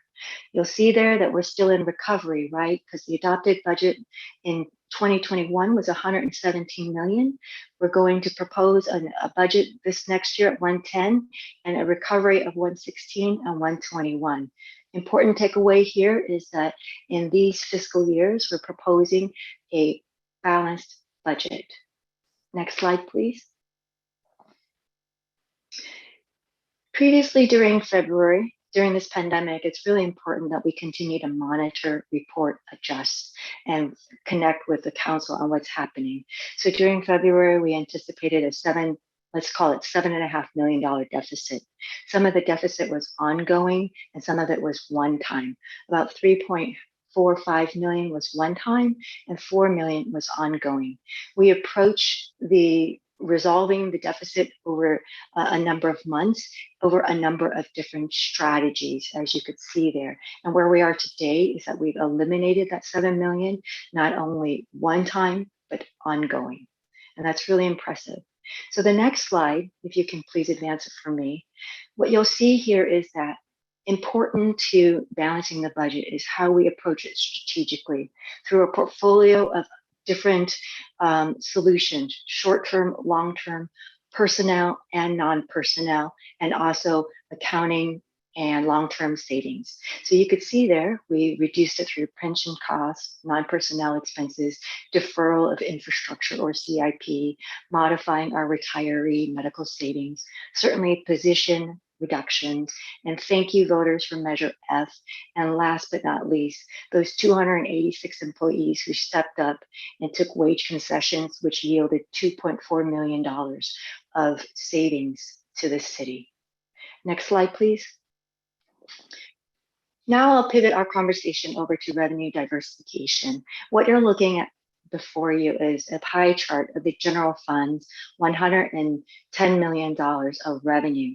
We have 4 arrows denoting the top revenue sources, namely property tax at 37%, sales tax at 23%. You'll see their Measure F is at 6%, and transient occupancy at 7%, and licenses and permits at 9%. We'll have a deeper conversation about property tax, sales tax, and TOT next. So next slide, please. Property tax. It represents a significant portion of our revenue. So I think it's very important that we understand the fundamentals of it and understand the historical trends and the projections we see in the future and what we've put into our forecasts. This slide is very telling. It shows that from 2011-12 through this proposed year, a growth pattern. This is historical growth. And in 2021, you'll see there's a slight dip there, but this is because it's the amended budget. In the Q3 report that was published last week to the council, we shared that we anticipate receiving about almost $3 million higher than this amended budget. So I want to illustrate to you that that bar chart will continue to rise based on our historical actual revenues in property tax. You'll see there in the blue table to the right, assessed valuation, AV. In property tax, assessed valuation is the basis upon which we get the 1% property tax, also known as Prop 13. Assessed valuation is growing. You could see there in that chart in 17-18, 9%, 18-19, 5%, 19-20, 9%, 2021, 7.4%. Those are impressive numbers. AV, or assessed valuation, can grow for some primary reasons. One, Prop 13, the law that governs our 1% property tax, is capped at 2%, or CPI, the California Consumer Price Index. So that's one way AV can grow. Another way AV can grow is that people make improvements on their homes, on their commercial property, last but not least through land development and construction of additional real estate that adds to our assessed valuation role. Through the help of HDL, who helps us through property tax, we have conservatively projected between a 2 to 4% growth in AV in our forecast. What I want to illustrate for you here, and one of the major takeaway, is our number one general fund revenue source, property tax, is a very fundamentally strong base. It's also important to take away that economic development and what we do in the planning building department really correlates to this revenue source. So thank you to all those workers in that very vital function. Next slide, please. Sales tax. When I look at sales tax, one of the things I often look at is this pie chart. How diverse is our sales tax base? What you'll see in some communities is the general retail slice right there, that golden yellow slice, can be fairly large. And what we see here for us is it's pretty balanced. All those slices are pretty balanced. And I'm very pleased when I look at this when general retail is not too large, because what we're finding is that general retail is the area that has most risk and most volatility, right? Not only because of the pandemic, things are people are shelter in place, businesses been closed. There's been a double-digit migration to online purchases, and the pandemic has only shifted that. So what happens is revenue shifts from general retail category, that yellow, to the county pool, that dark blue. And when it shifts to the county pool, it's not necessarily favorable to us. So what we want to make sure is to continue to diversify our economic base, our business base, to ensure that this revenue source stays robust and sound. Let me talk about business to business. Business to business is a very stable source for sales tax. And what we're doing in economic development and attracting businesses here is really important. Success recently of Concert Gaming coming to Milpitas from Fremont is an example of that. Not only are we bringing that business here for the purpose of our revenue base, but it's also going to bring 2,400 new local jobs to the city. You'll see there in that table is our year-over-year projected growth forecast. This information comes from our consultants for sales tax. You'll see that as we're climbing out of the economic recovery, the first 2 years are strong at 12.2 and 6.6. That's because we're still recovering and getting back to pre-pandemic levels. Then we anticipate a more stabilized growth between 2 to 2.7%. Next slide, please. Now let's talk about transient occupancy tax, called TOT. I like to explain this to the public as our hotel tax or our room tax. So it's basically our hotel tax. What you'll see there is growth, right? And then a big spike in 2019. That's when voters approved the 14% TOT rate. And so there was both an economic improvement because that economic improvement was happening already, but also a tax rate increase as well to provide city services here. Then you'll see here when the pandemic happened, because of shelter in place, restrictions on business travel, that definitely hit our revenues here to the city, and especially in this category. You'll see that we're climbing back out of it there at 7.7 million in this next fiscal year. And in the forecast, we're also hoping that that will continue to recovery. Conservatively, we do not foresee in the near term or long term that TOT may be ever back to its pre-pandemic level, but we will continue to monitor that closely.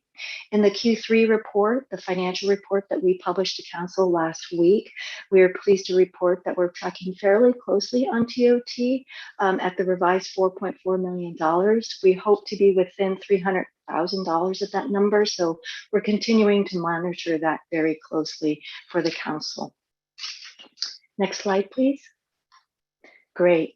We spoke about Measure F, and again, I want to thank the public. This is so monumental, important, and timely. It's our quarter-cent sales tax. which has an 8-year sunset. It'll automatically expire on April 1st, 2029.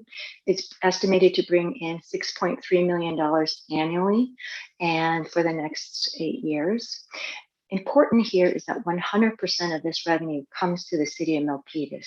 Unlike the state sales tax portion, this portion that the Milpitas voters approve, 100% comes here. No sharing with the state, county, or districts. Those are valuable agencies, but when it comes to Measure F, it's all coming here to provide services to Milpitas residents and Milpitas businesses. It's a general tax, and what that means is that it's not restricted like a special tax. And as noted in the ordinance that was approved by the voters, its primary purpose is really to provide fiscal stability and to maintain city services. It has certain checks and measures to ensure that there is a fiscal audit and an oversight committee. The council approved the oversight committee. It's a 7-person body with 2 alternates. That committee met for the first time on April 26th. The committee reviewed and confirmed that the services recommended to be maintained with Measure F funding were allowable and consistent with Measure F. So we can go to the next slide. I'd like to share what Measure F was able to provide. During this pandemic, the Measure F will raise $6.3 million. With that, we're happy to report that we'll be able to provide and respond to 911 calls, staff our fire stations to ensure 24/7 coverage across our city, provide services in our recreation and community services function, maintain our parks and our facilities, work on economic recovery to our businesses, small businesses, retaining those that are here and attracting new ones, neighborhood preservations, and our valued library services, ensuring that they're opened on the weekdays, evenings, and on weekends with additional hours. We're really pleased and thank the public for this. Next slide, please. Next, in this budget, when we say it's balanced, what is the change in service level? So we're going to talk about that next, and we'll talk about it by departments. Next slide, please. When we look at balancing the budget, it's really important when we cut dollars, we look at it strategically. We look at short-term and long-term staffing with an eye, a laser focus on minimizing service level impacts to our community. Because at the end of the day, the community and serving the community is our #1 priority. Because of the pandemic, we definitely have looked at reducing or deferring services and programs because we do anticipate lower demands and changing priorities. Importantly, we look at creating opportunities for full cost recovery for development services. And as notated in the key accomplishments, we are always looking at opportunities to maximize efficiencies through technology, process improvement, or aligning the organization. Last but not least, the truth is we provide services through revenue. So we always need to look at what new revenues are out there that are allowable by law. As mentioned, all of this is possible because of proactive leadership by the council and the staff, and certainly through community support and through strong fiscal management before and after this budget. Next slide, please. So now what we'll do is talk about the service changes and the reductions in budget by departments. So in looking at our one-time defunding of positions in police and fire, what we have here is one-time defunding of 2 vacant police officer positions. There are currently 86 filled sworn positions, 5 vacant positions that are at different stages of recruitment, and we're proposing to defund 2. We anticipate that with filling 5 vacant positions, that will maximize our ability to train new officers. We anticipate this will have minimal impact on our public. With that said, there were new guidelines published for ARPA that was just released yesterday. There is a focus on funding public safety services. Council may choose during that budget, the ARPA deliberation, to address these 2 defunded positions. Likewise, for fire, we are proposing to defund 4 vacant firefighter positions and delay the deployment of the ambulance service by 1 year. Like police, we look forward to funding these positions in the 22-23 budget.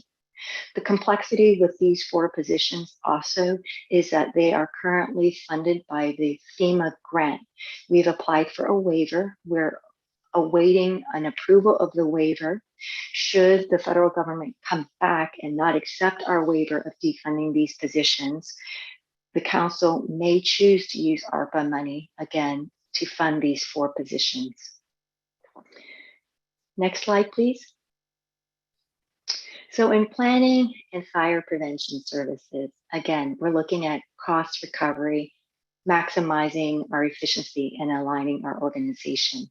With that, we're proposing to reduce management oversight by eliminating 1 planning manager, and then in response, reallocating 2 positions, 2 planners to associate planner or junior planner, and that'll give us some flexibility to provide services as demand requires from the public. Also, we have a couple of other areas within planning that are related to intern funding and non-personnel costs, as you can see there. For fire prevention, we're proposing to reorganize the fire code compliance. In particular, we are looking to improve the cost recovery of fire prevention function and provide these services in partnership with the police department. When we look at the way we provide fire prevention services with other cities within the county, the way we provide it is fairly unique and more costly. So we're looking to return to a previous cost recovery model and a service delivery model that previously existed here within the city. In doing so, we would eliminate 1 position as listed before you on that slide. Next slide, please. In the area of engineering and public works, again, aligning our organization and being cost effective. In engineering, we will eliminate the contract for the USA Locate service, and we will then, in response, partially take some of that funding to resurrect and reestablish that function within the Public Works Department, as you could see there in the first bullet point. This is the 1 position that we're adding in this proposed budget, which is the Maintenance Worker 3 position. Importantly, within Public Works as well is tree maintenance contract service. Not only is tree important for the wellness and the public open space, which is one of our priorities as a community, it's also important in terms of risk management and claims. So what we're proposing in this budget is to increase the tree pruning cycle from 5 years to every 4 years. Water quality dechlorrization. There's a trailer we're proposing to rent for a year. This is a 1-time cost. This will give staff an opportunity to evaluate this large, expensive piece of equipment and determine if it is the best fit for the city before we make the purchase decision. We're proposing for 1 year the deferral of the wet well cleaning, which will save $62,000. And throughout the city, we have 3 departments that participate in the 4th of July event that will save collectively $107,000 one time, since we won't be hosting that event. And so the Public Works Department will save $21,000 this next year. Next slide, please.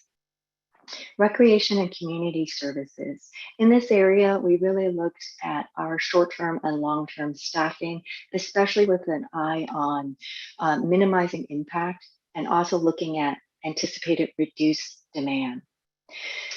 So when we look at that, we do know that we have contract services where we have a reduction in the demand. So for contract services, we're going to reduce contract services costs. The special events as well that we mentioned, recreation and community services is heavily involved in that. And because of the shelter in place, we foresee other special events which will not happen this next year. And so we will be not hosting those events and seeing a one-time savings of overtime and non-personnel costs of $37,000 in the last bullet point. Importantly, like all other functions, we look at aligning our organization. So we're proposing to reduce management oversight by defunding a vacant supervisor position. That position was vacated by an employee who retired recently. All of those management duties will then shift to an employee, the community engagement and inclusion administrator. Next slide, please. As I previously mentioned, when we looked at recreation and community services, we had to look at cost recovery and also service demand. We have some programs where there's just been a lack of desire, and so there has been very low attendance. We looked at those programs and also with COVID and aligned that, and we're proposing some reductions in recreation and community services, in community event, senior services, sports center, and youth. With that said, I will caveat that as we monitor the service demand and the needs of our community, if there is a need to increase services, we will bring this back to council to evaluate and appropriate and resurrect some of these services where we find there is that feedback. Next slide, please. Now for leadership and support, again, in reorganizing and aligning our services to make it more cost effective, the city attorney's office will reduce contract services, and some of those duties will then be shifted to the city clerk and the city manager's department, namely PRA, the Public Records Act, will shift to the city clerk's office. And then likewise, we have several positions eliminated and defunded. One, admin assistance through the reorganization to make it a more cost-effective service delivery. We're also defunding one office specialist 2 position. We'll be sharing an office assistance between the city clerk's office and the city manager's office, again, with the eye on realigning our organization and managing our costs and providing city services. Next slide, please. Great. So now what we'll do is pivot our conversation to long-term planning and what that looks like. We'll look at the 10-year forecast and importantly, look at reserves. What is our rainy day fund? And so both of those are important concepts as we look at the 1-year plan, but also the long-term planning and financial position of the city. Next slide, please. What you see here is our 10-year forecast for the general fund. It begins with the 2021 fiscal year and takes us through the fiscal year 3031. Again, this is represented in millions. You'll see revenue on the top, expenditure, and whether or not that results in a surplus or a deficit. 2 arrows are shown on the slide. One is the year that we're talking about, which begins July 1. We're proposing a balanced budget, which is excellent. And the other arrow notates a deficit. The deficit is where we know Measure F will sunset or expire. So that deficit begins in 2029. What's important as a takeaway is leading up to that year, we need to continue to focus our efforts on economic development to create, to boost our local economy for jobs and also for businesses and our city revenues to replace our Measure F when it expires in 2029. But I'm very pleased to show that our forecast here for the 10 years is very favorable. Next slide, please. Super. Now what you're seeing here, there's a lot of numbers. So what the heck are we looking at? What we're looking at is our revenue reserve balance. This is our reserve balance. Now, the takeaway here is that our reserve balance will improve by $1.45 million. So let's just call that $1.5 million. If I can draw your attention to the total at the bottom, the first number is 76 million. When we proposed the budget for this year, which began July 1, 2020, we estimated our general fund reserve would be $76 million. We had the mid-year changes and we further refined our budget, and we're very pleased to share that in developing this budget, we're able to set aside that $1.45 million of future deficit for future purposes. So we're not going to spend it in this upcoming year to provide services, but that'll provide another safety net for us. And I'll go into why we need that safety net next. But the important takeaway here is 2 things. Our reserve balance is 77.5 million, and it improves by 1.45 million in this proposed budget. Next slide, please. So gosh, why would we want to hold on to that 1.45 million versus providing the services now? Well, what I can say is, one, council may look at this budget and propose amendments. Two is, at mid-year, there's a couple of things that are still in the hopper that are significant financially. One, we talked about the FEMA grant for the 4 firefighters. We're awaiting FEMA's approval for our petition. If they don't approve, that's $800,000.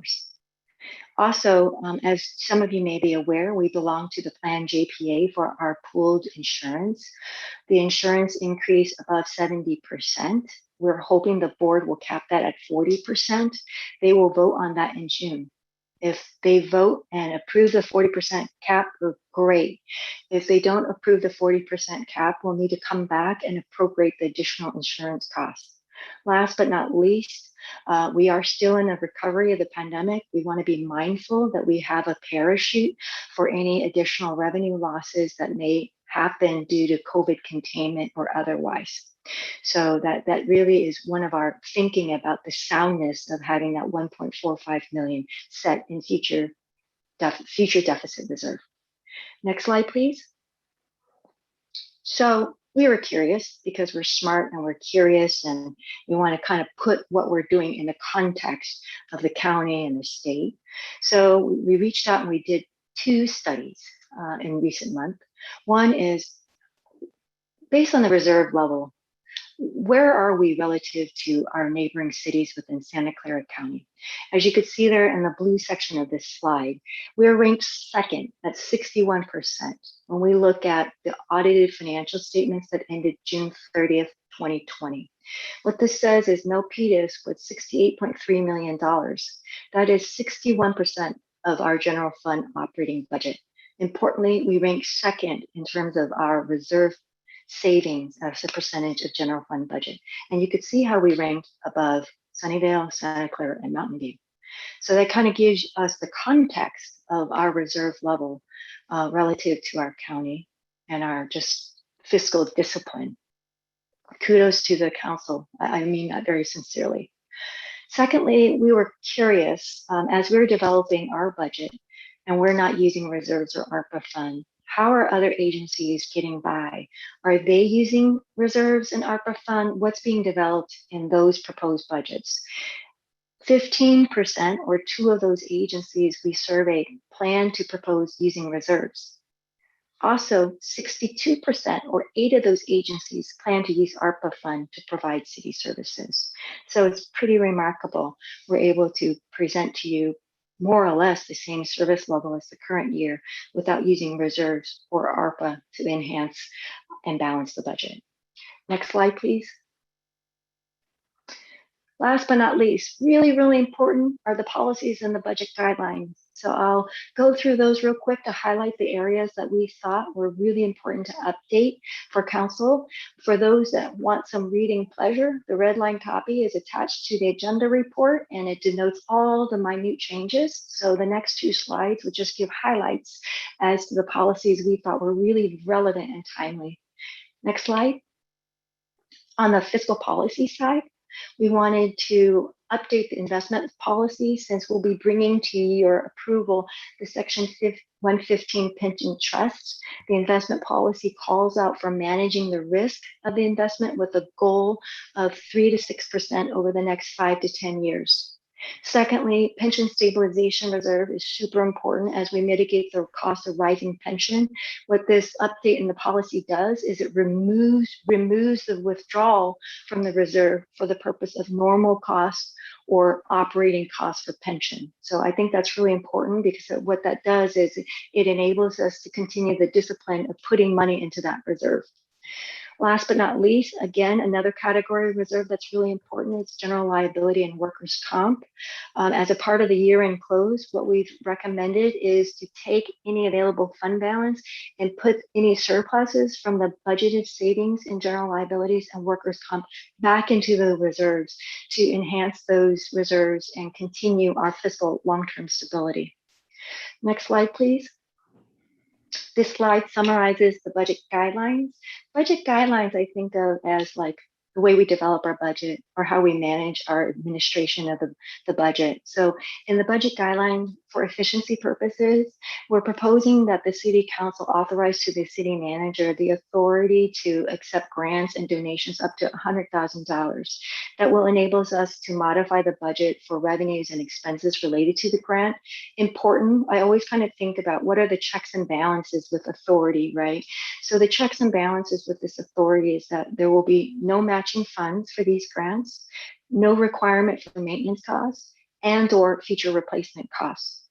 And also what's really important for me with my background in audit and being a CPA is that how will we monitor this and be transparent to the council and the public? So in the guidelines, we talk about the requirement to bring back an annual report in the fourth quarter financial status that delineates all the grant activity that has been issued and authorized under the city manager's authority granted by the council. Secondly, a couple housekeeping is that in the definition of other financing sources, we define it to include use of reserves. Last but not least, the council has already authorized the city manager to overstrength positions where needed on a temporary basis. And we're clarifying that this would facilitate training for new employees in critical positions and functions. Next slide, please. Great. At this point, I'll pivot the conversation back to the assistant city manager who will discuss the two council referrals that came from recent conversations and deliberations with the council. Thank you. Thank you, Lauren. If we could go to the next slide, please. So we're going to discuss two council referrals as they relate to the budget.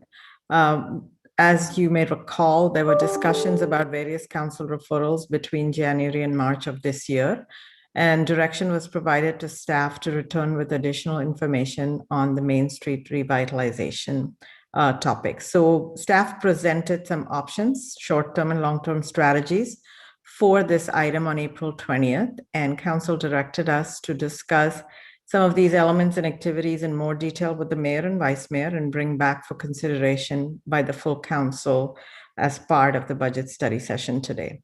And the prior proposal has not significantly changed. So just as discussed earlier, we had talked about fiscal year 21-22 elements and activities, potentially including banners, tree lights, music, murals and art installations, community holiday trees, potentially food trucks, facade improvements, and an ice rink.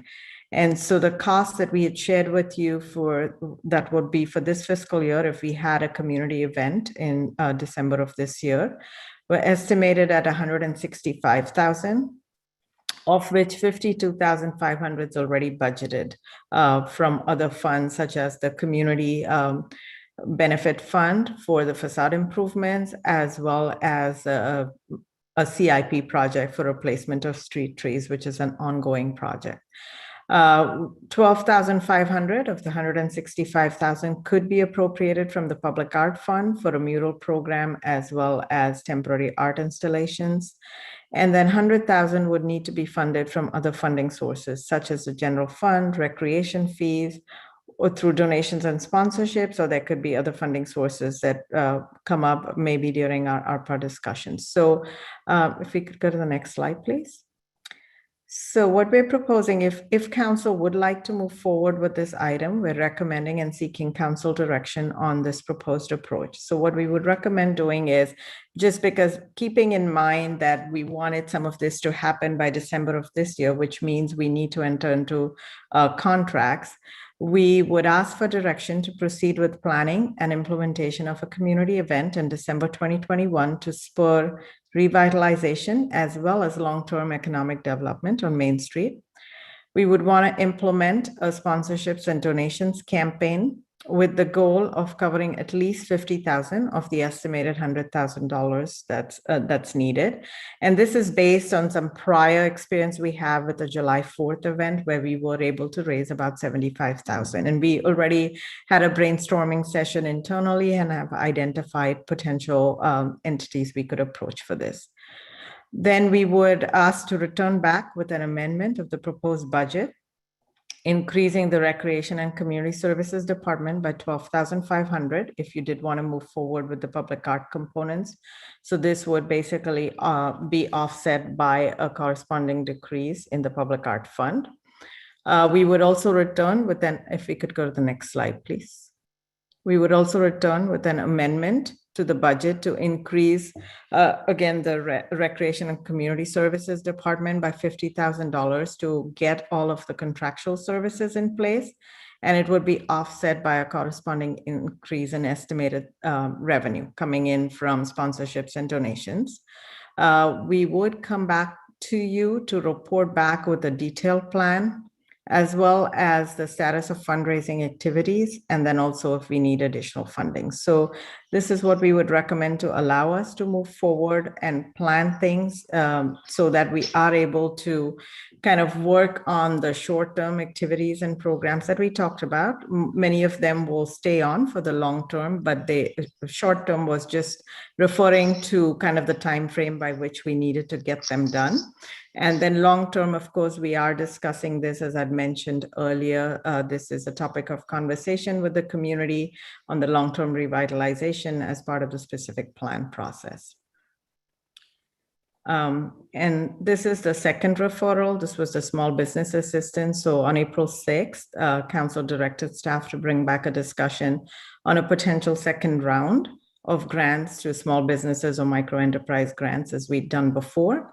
And since this program could potentially be eligible for both CDBG and ARPA funding, we did bring it up at the CDBG meeting on May 7th that we just had last Friday. Since we had received more applicants than available funding, staff had identified ARPA as a potential funding source for this program, as well as some other programs.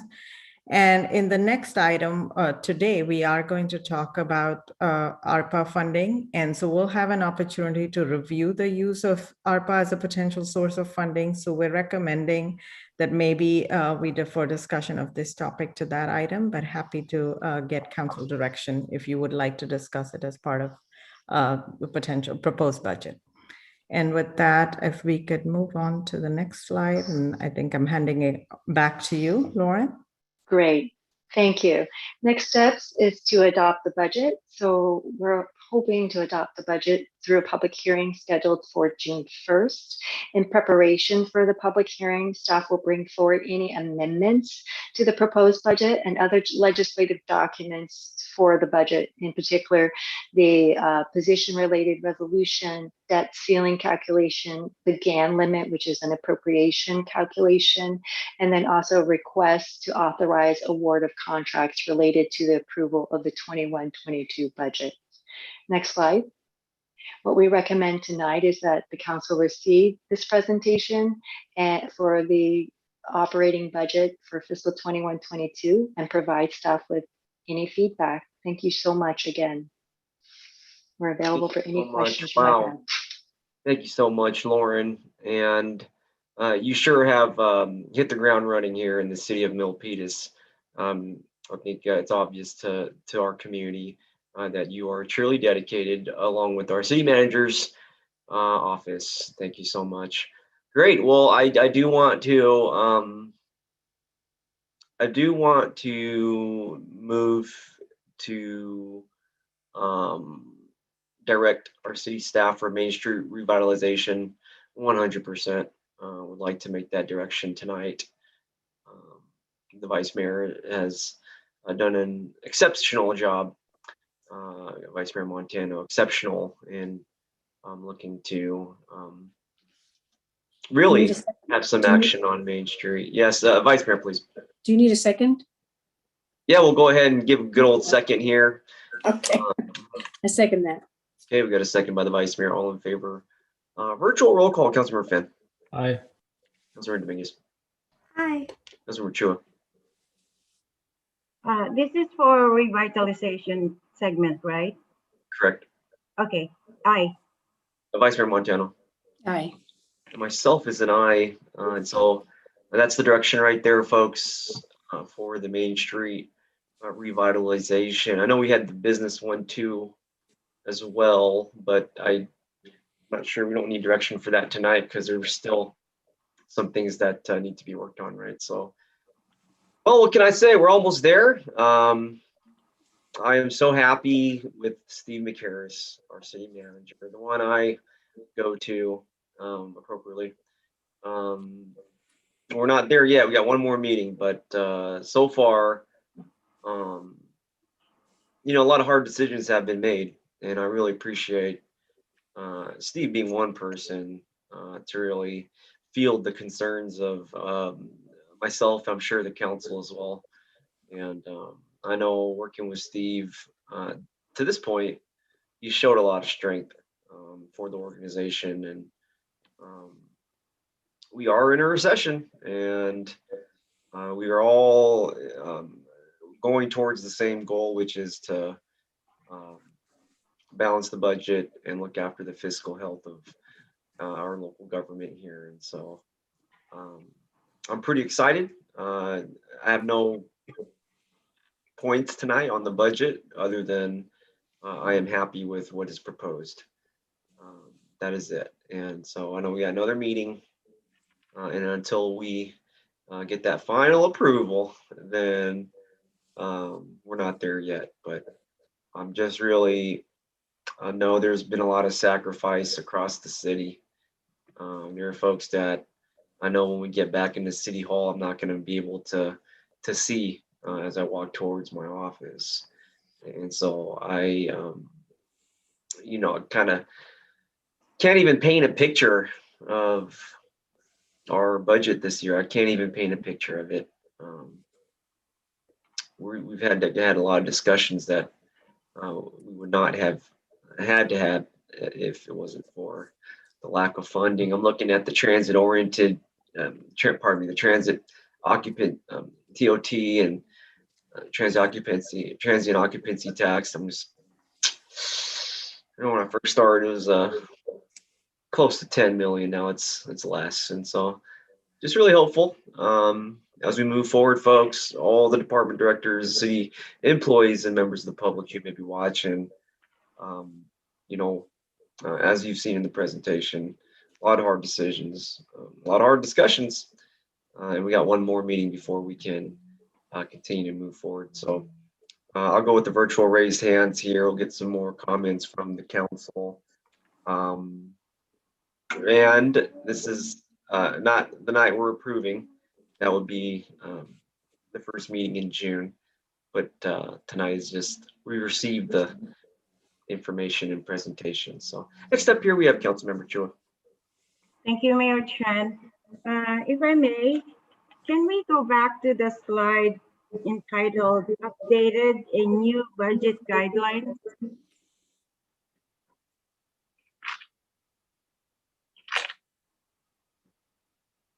Can you, Lauren, can you please re-explain this one for me? Sure. Sure. Would you like me to clarify the whole slide, or there's certain? Yes, please. Yes. Oh, sure. Okay, certainly. So as mentioned, budget guidelines help us develop the budget and then manage the budget administratively. What we found with grants and donation, as you'll see on council's agenda, sometimes we have grants that are 5 or 10,000, pretty small, that we draft ARs for agenda reports and go through a lot of administrative tasks to bring that before the council. We're hoping to make it more cost effective and efficient. If council is so willing, would authorize the city manager, the budget authority, to accept grants and donations up to $100,000 based on several important conditions, right? We want to make sure there's very few strings attached, no matching fund, no ongoing maintenance costs, and no future replacement costs. So if such grants meet those criteria, first, under 100,000, no matching, no maintenance, no future replacement, then this updated guideline would allow the city manager to efficiently administer these donations to the city. So I think that's great. And then also what that'll do is, to be transparent to the council, we would report this activity in the fourth quarter financial report. Also in the budget guidelines, because there's a lot of different definitions. One of the areas speaks about other financing sources. We want to include that within other financing sources was the use of reserves in that definition. Last but not least, there's a section that pre-exists already on overstrengthening, and we just wanted to clarify that overstrengthening is valuable to facilitate new hires sometimes in transitioning and hiring critical positions. So that, pardon? Okay, go ahead. Thank you. Yeah, that section and that provision has already been authorized to the city manager, but we're just trying to clarify the value of training new employees a little bit more clearly. Why is it here if it's already there? Oh, it currently says facilitate training. And what we did was we clarify it in the red line. If you'll see in the attachment to the AR, it says facilitate training of new employees in critical positions. So how do you define temporary overstrength positions? Oh, it's defined in the guidelines. It's very important that as a whole, we do not exceed the total number of authorized position, right? Because that's very important. Council, by way of this budget, is legislating that we are authorized to have a certain funded level. So overstrengthening has two controls. One is we can't exceed the number of positions that you've authorized us to administer. Two is we cannot exceed the appropriation. Right. So in everything we do, we need to make sure that there's checks and balances. Why is there need to say to facilitate training of new employees in critical positions? I don't get that. I'm sorry. So previously it didn't clarify new positions. What we want to emphasize here is that we're wanting to overstrengthen in critical positions. So it gives more definition to when we would apply overstrengthening. Okay. Okay, thank you, Lauren. Of course, of course. Good presentation, by the way. Thank you very much. Thank you. Thank you so much. Absolutely. Fantastic, fantastic. And we'll continue the discussion amongst the virtual dais here. And then I'll also, we'll go to public comment after that. For any guests that may be attending here with us on Zoom. Next up, we have Councilmember Van. Thank you. Lauren, you did an awesome job. It was, I'm very impressed. Yeah, I think seeing that, you know, we had the top 5 budgets, or we're amongst the top 5 in terms of general funds in the region. I think that's certainly something that we should be proud of, you know, in light of these times. I did have a chance to look into some of those cities that were used as comparison points. And what I found was that the cities, for pretty much the most part, all of those examples, they aren't going to be going through layoffs. And so, for example, Cupertino would have like a hiring freeze and not fill, you know, current positions. Santa Clara, also no layoffs, but the temp workers would be cut. Mountain View, no layoffs. Sunnyvale, no layoffs. I think that a part of it, you know, is the kind of revenue that they're still able to bring in, but the other aspect is they would, you know, tap into either their reserve funds or utilize the rescue plan funds. So seeing that, my question is, how much money are we anticipating to receive from ARPA?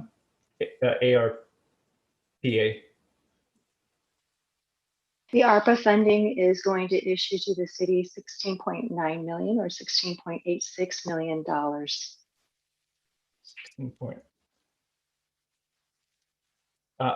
16.9 million.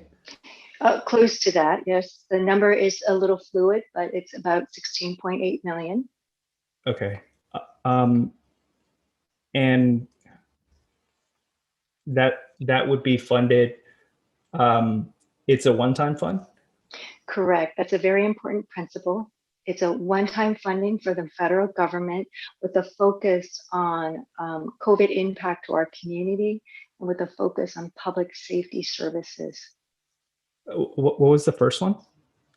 Its focus is on responding to the COVID impact in our community. Okay.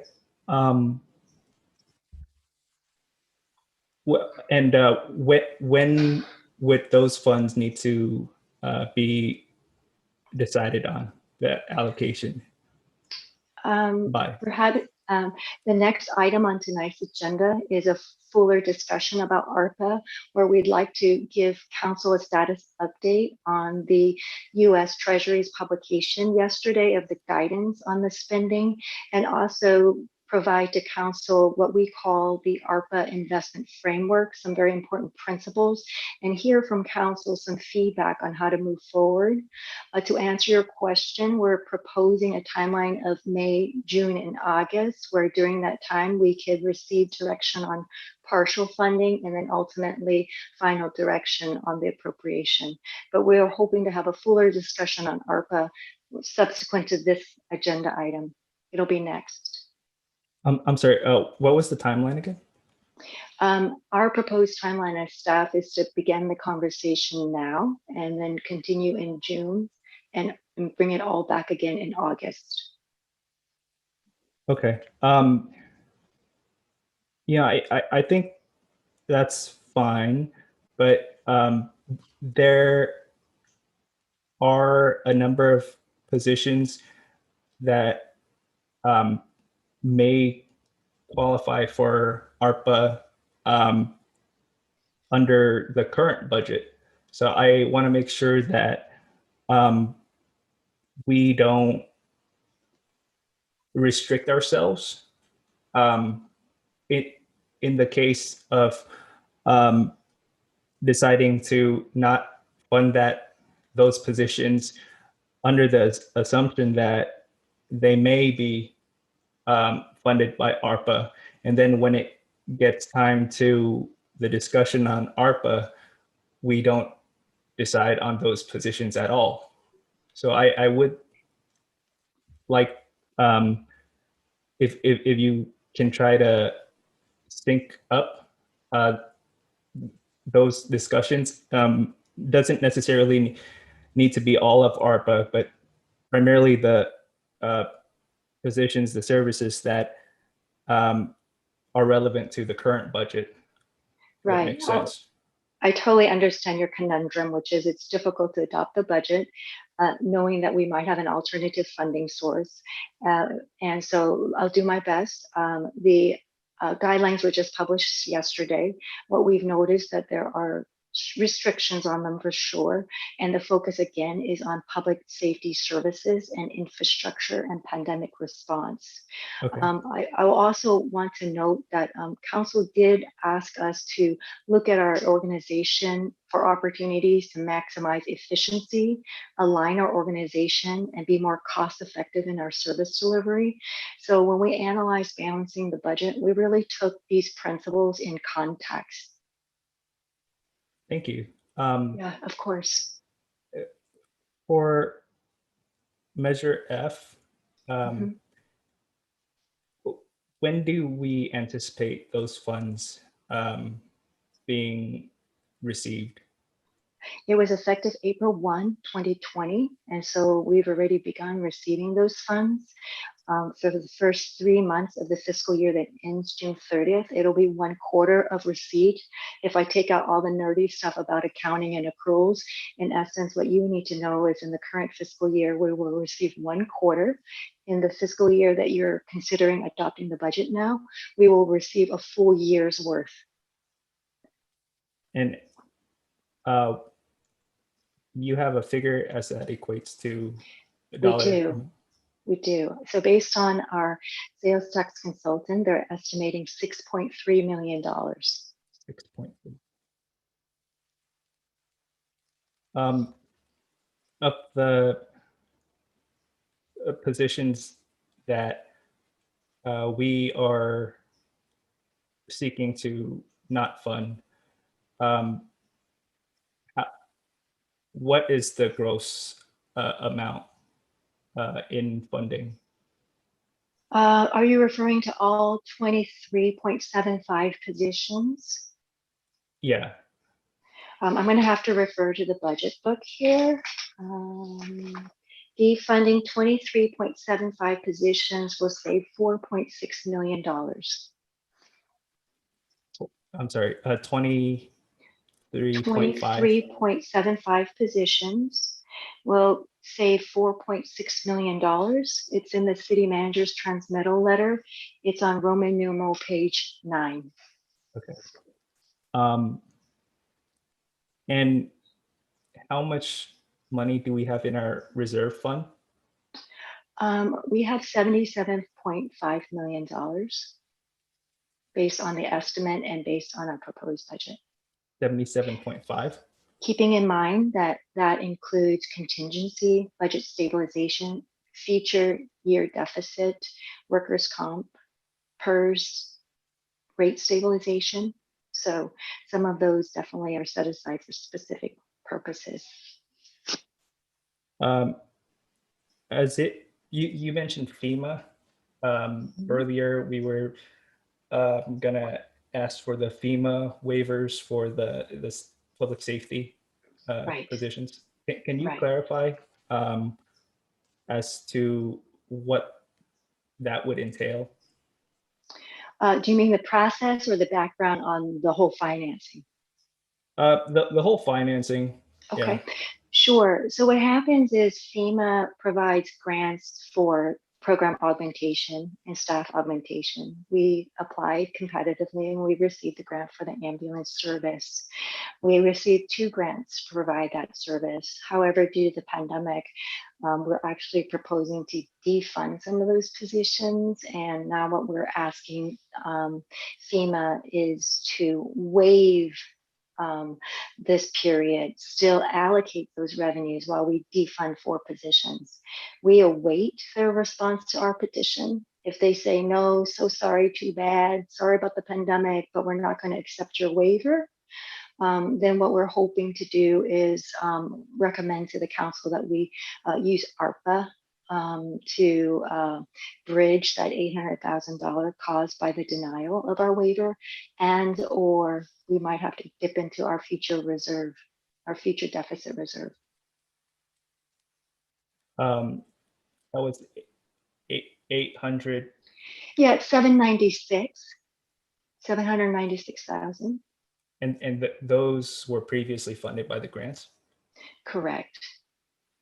Let me see. Let's see.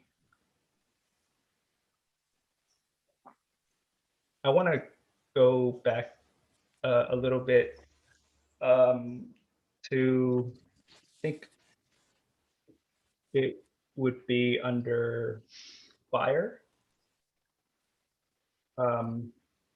or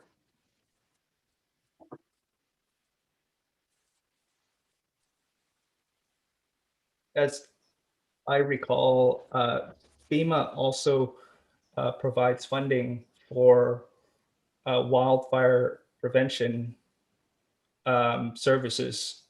Is that correct? I'm not familiar with all the grants right now that we have under fire, so maybe the deputy city manager can chime in, but can you be specific? Are you inquiring about a specific grant for fire wilderness prevention? Can you give us a little more clarity on your question? Sure. Well, as I take a look at the positions proposed, I noticed defunding of correct. I think two positions in fire prevention. You spoke earlier on going back to a what was that? A previous cost recovery model. Is that cost recovery model identified in this proposal? Correct. That is the fire prevention function. We're proposing a reorganization there. We're proposing to provide the same level of service in partnership with the police department to provide fire prevention services, and also use fire inspection officers that we already have right now to render some of those services. And this would be reestablishing the program as we had it previously here for the city. So that's reflected in the police budget? It's in fire prevention. Deputy City Manager, I think, is that in, which CSA is that under? Good afternoon, Walter Rossman. Good evening. It's a community development CSA. Yes, that's what I thought. And the police department involvement is rather minimal. It comes to certain investigations which have a criminal case. That's when the police department gets involved. I see. And what was the cost recovery that was I guess laid out in the past? Like what is there a dollar amount as that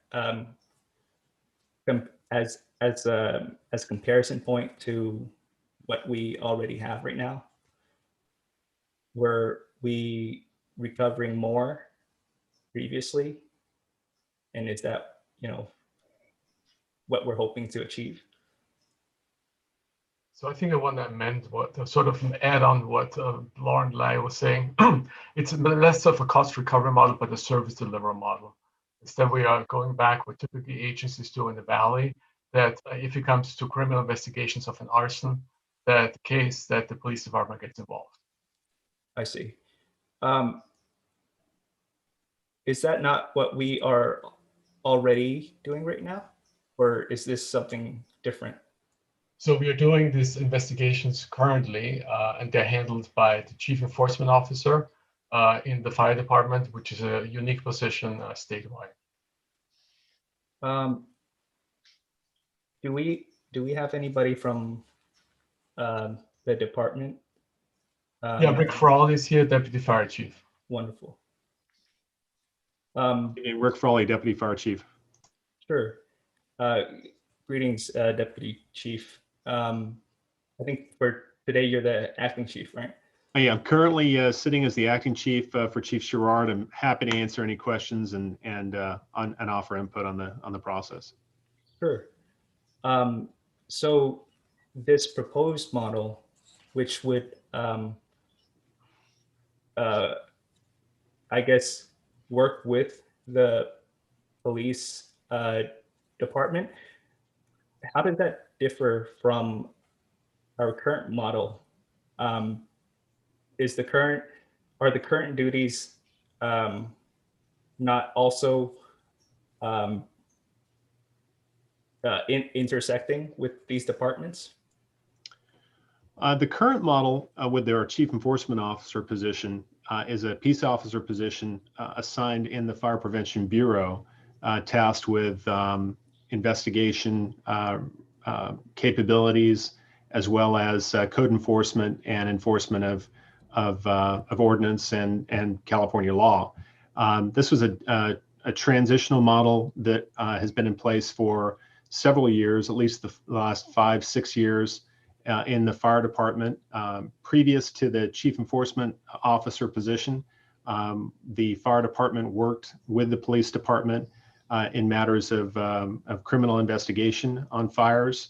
If there was a fatality in the incident, if there was any suspected criminal nature, we would work with the police department. So that was a model that we've used in the past, and that's the model that is proposed as part of this transition plan. I see. And when it comes to fire prevention services, would this new model be equipped to handle the same, pressing demands of our changing climate? Well, in preparation for the organizational restructuring, fire and police personnel have been reviewing our past procedures and updating them as necessary. And fire prevention personnel are refocusing on cross-training to reestablish and renew the working relationships that we've had with PD, with the police department in the past. It is always a challenge dealing with kind of like the process of making a pivot like this, but our troops are working collaboratively and are trying to address these challenges right now. I want to go back to last fiscal year, I guess. Aside from COVID, the other big, I guess, disaster that the city needed to respond to was the SCU lightning complex fires and the hillside fires. I think that with the leadership of our team and very quick reaction and everything, we were able to evacuate folks in a timely manner. But these fires happen often, and I would anticipate us to expect fires again in the future.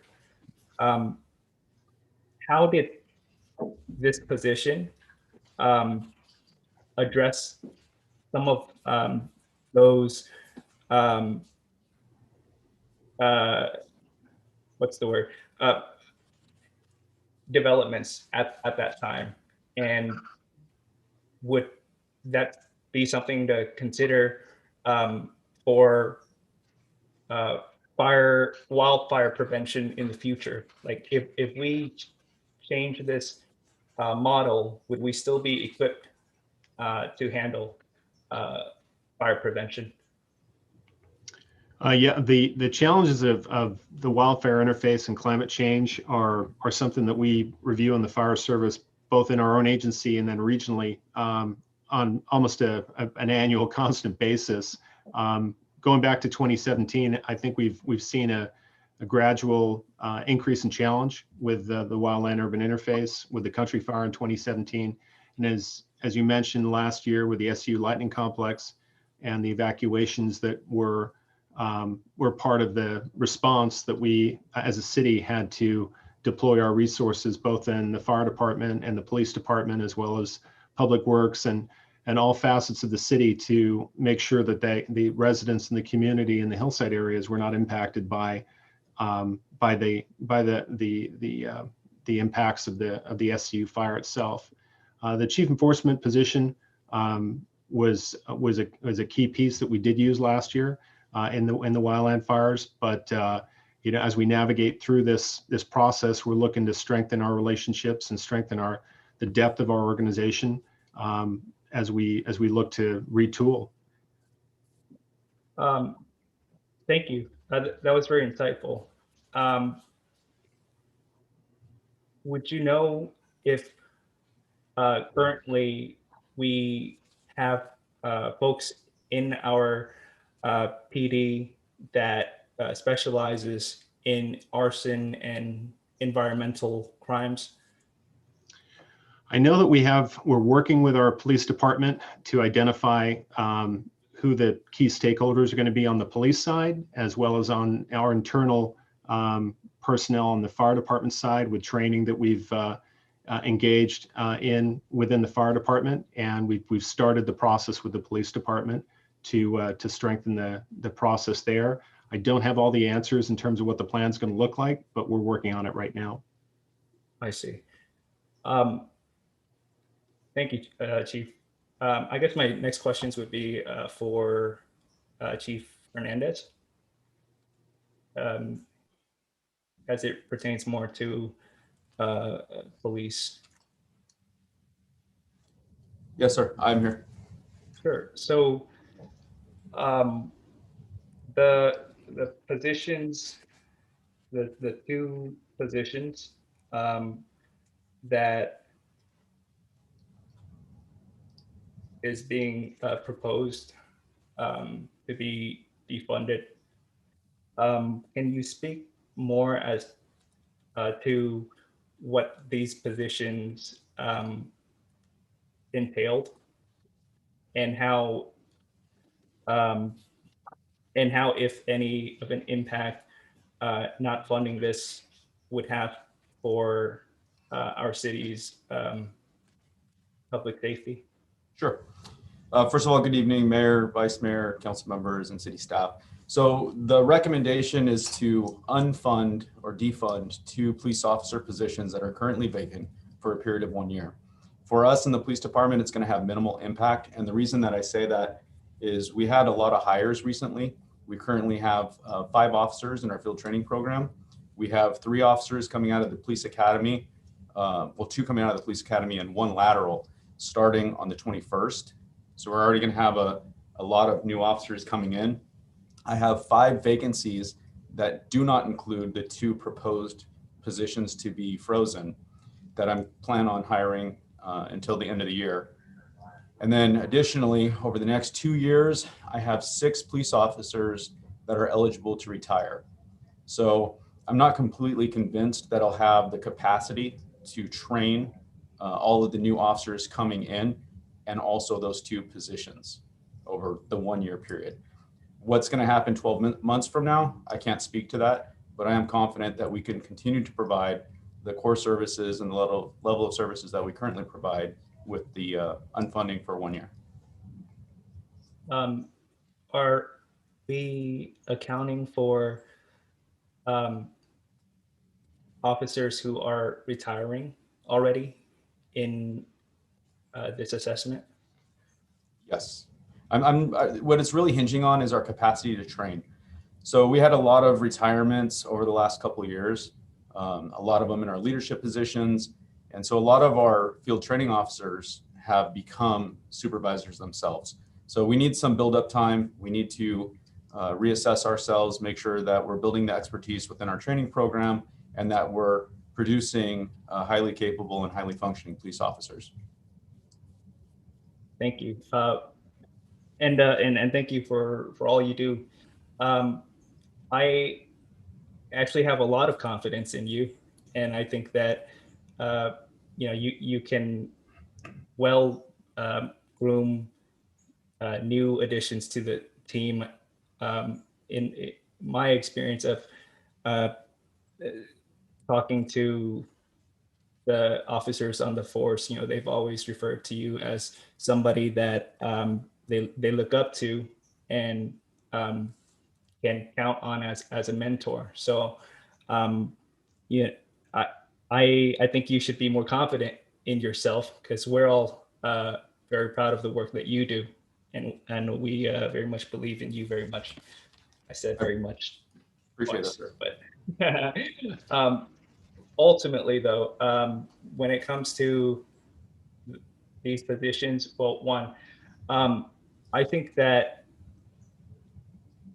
if we do have the capacity to fund them through ARPA, which you've mentioned is 16.8 million, or offset partially some of that from our reserve fund, we should. That's when I had worked on creating the reserve fund, it was my intent at the time for it to be used on an occasion like this, so that we don't have to reduce level of service, and especially as it pertains to public safety. When I look at future revenue that is coming in, I am very optimistic at the rate of economic recovery that we're moving at. And I know that the revenue that's going to be generated from Measure F is going to go a long way towards making ourselves whole again and continuing to provide those services. So I have no doubt that, even if we temporarily tap into our reserve fund of 77.5 million, and we don't even have to utilize the whole thing, that we would still be able to balance the budget. So that would be ideal in my opinion. And the other thing that I want to know is when we sold Measure F to the voters, we kept mentioning over and over that public safety would be a huge priority, that fire prevention would be a priority, first responders. And so the voters passed it. I'm very grateful for it. But it feels counterintuitive, or rather antithetical to the purpose of Measure F, for us to defund at least the public safety and the fire prevention services. So my thoughts are that try to fill those services. Other cities have been able to do it. We can too. I don't want us to be the only city with one of the largest general fund budgets, but also the only city that would have to do layoffs. I think we can do better. I think we're doing great. What you proposed looks really good, and I'm actually surprised that we were able to have a budget as balanced as this. I think we can do more, and I believe in the team, in your ability to do so. So I've spoken a lot already. I want to yield the rest of my time to my colleagues. Thank you very much, Councilmember Fan. And tonight we are receiving the proposed budget, and there is more time to provide feedback until this thing is actually approved. And like our city staff indicated, we will be discussing at the next agenda item here tonight, the American Rescue Plan.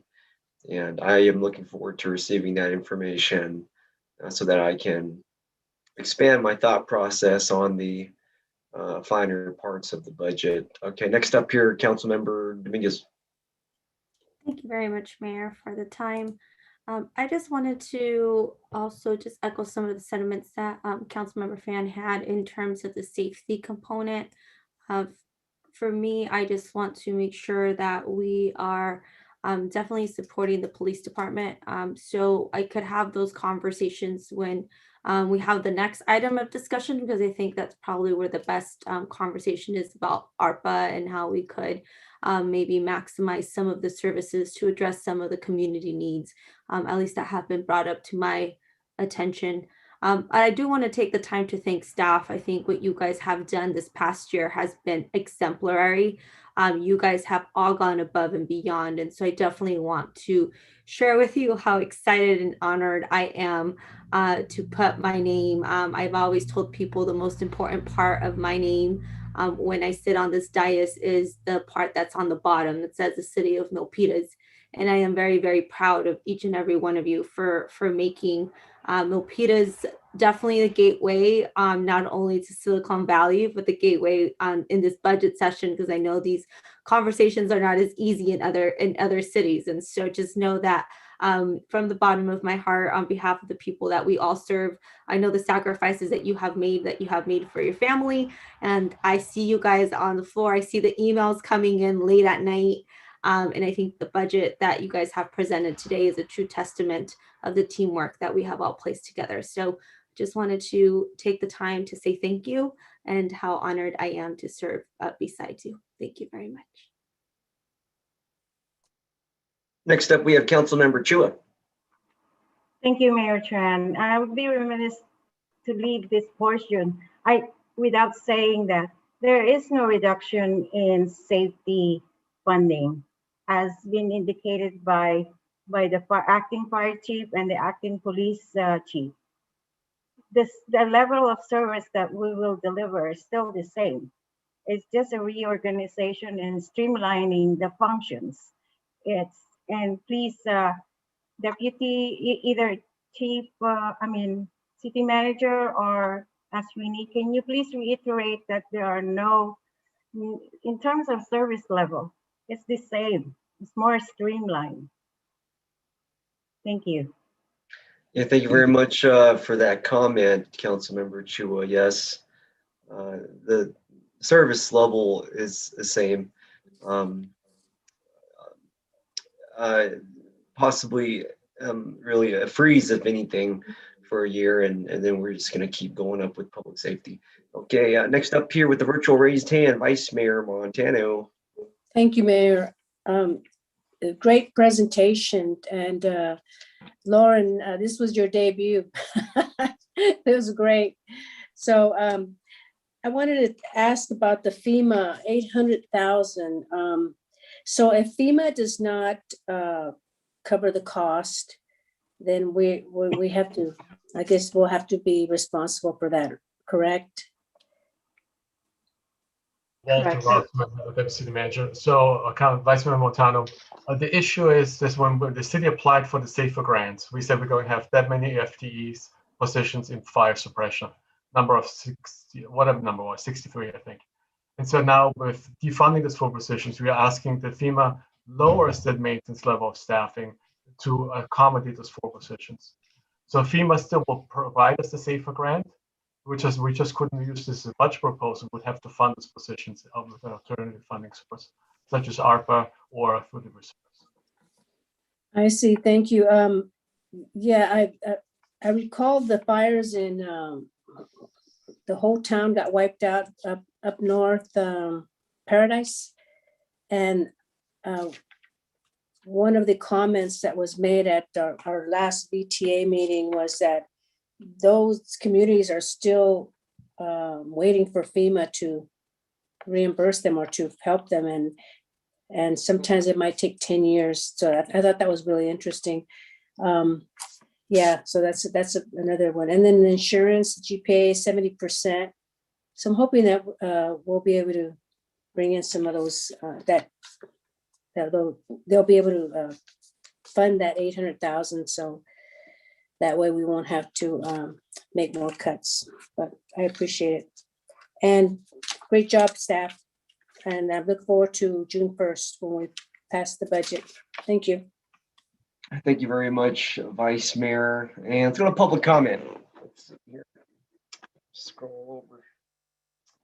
Okay, we have public comment, Voltaire Montemayor, keeping it at 2 minutes tonight, 2 minutes. Mr. Montemayor, are you there?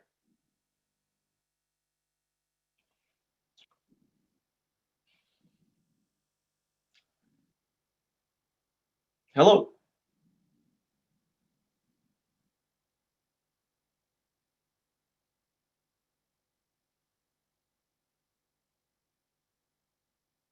We welcome you. Welcome, welcome. Are you there? Hello. Oh, I couldn't find the unmute button. I am using two laptops and my my cell phone. Anyway, I found it, I think. You hear me? Yes, yes, yes, yes, yes. Yeah, oh, very nice presentation. From a small scale, with my experience, the family is, you're hoping for the reserves, the piggyback, the small project that I handled before, where I'm hoping for the replenishment. And now the city, like, no reserve for this year, and there will be little reserve next year because it's, and for 5 years, 10 years, it's very hard. I know it's very hard. And because you're seeing about 7 digits to the last penny, and then you're balancing the revenue versus the expenditures. And thank you for the speakers, the city council members. I get clarified big time also. In other words, this one is very meticulous when it comes to money. I'm sleepless when it comes to this. So I'm very proud of the finance department. The 4 speakers, including the new finance director. And who did I meet? I met everybody. Of course, 1, 2, 3, 4, up to the city manager. Very good. Of course, our city council.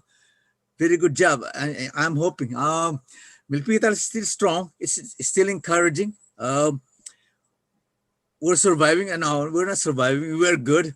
At least we're contented. We're still strong. There's no deficit coming that I can see. So in other words, it's really cross fingers. We're still hoping for a good year and the next year. Thank you. Thank you very much. Next up, we have Barbara Navarro. Welcome.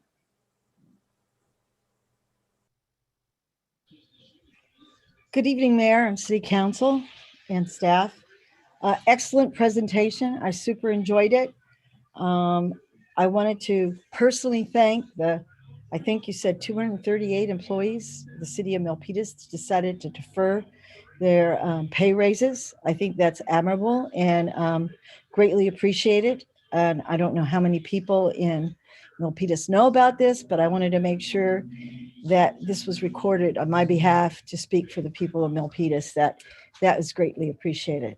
Also, thank you for giving a heads up and a go for the Main Street Revitalization Project that the Parks and Rec and Community Services Department is going to try to put together for December. I think that would be an uplifting event and probably bring in business.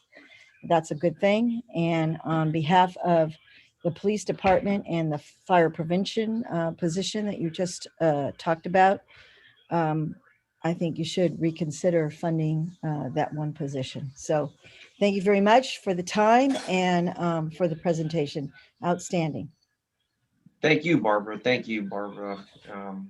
Really great feedback. Thank you so much. Okay, I don't see any further public comment. Thanks, everybody, for the public comment. And just want to wrap up this item here and proceed to the June meeting where we'll finally approve it. So thank you very much to our entire city manager's office and Lauren Lai for the presentation and every single department director and chief. Just we know you're working and the working environment has changed, but you all have persevered and we're going to keep moving this thing to the finish, and I can't wait for this to be approved. Okay, great. Let's move on to the next item if we can here. I do want to go to the Vice Mayor. If you can lower your virtual raised hand, that way I can have the order. Appreciate it.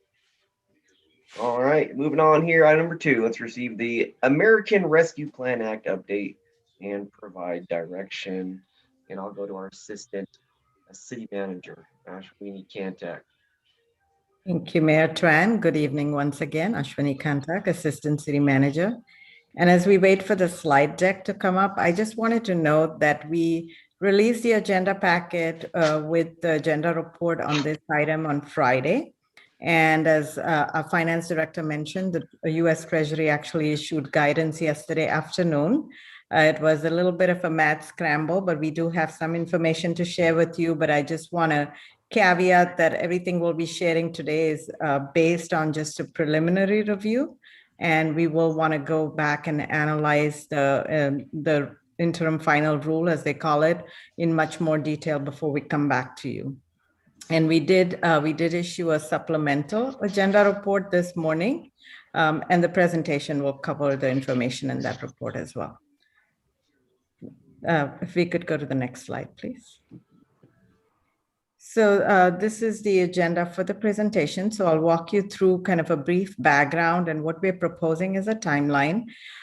We wanted to also make sure we shared some of the other, before we even go into talking about the funding available for local government, we wanted to make sure that there was an understanding of some of the other programs that could be benefiting our residents and businesses that are available through the American Rescue Plan Act, or ARPA.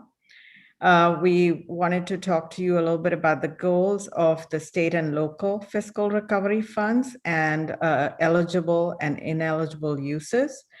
As our finance director had mentioned, we have a local investment framework for you to consider. This is a change that you'll note from the original agenda report to the supplemental report. We did change the framework based on some of the guidance that we read from the Treasury, and then we'll discuss next steps. We do have a few items that we would like some specific council direction on, and so I'll wrap it up with that. So if we could go to the next slide, please. So just a little bit of background in response to the pandemic. In March of this year, March 11th, President Biden signed into law the American Rescue Plan Act, or ARPA, total of $1.9 trillion, a stimulus package to basically counteract the economic impacts of the pandemic. And of the $1.9 trillion, we have $350 billion that is going to state and local governments.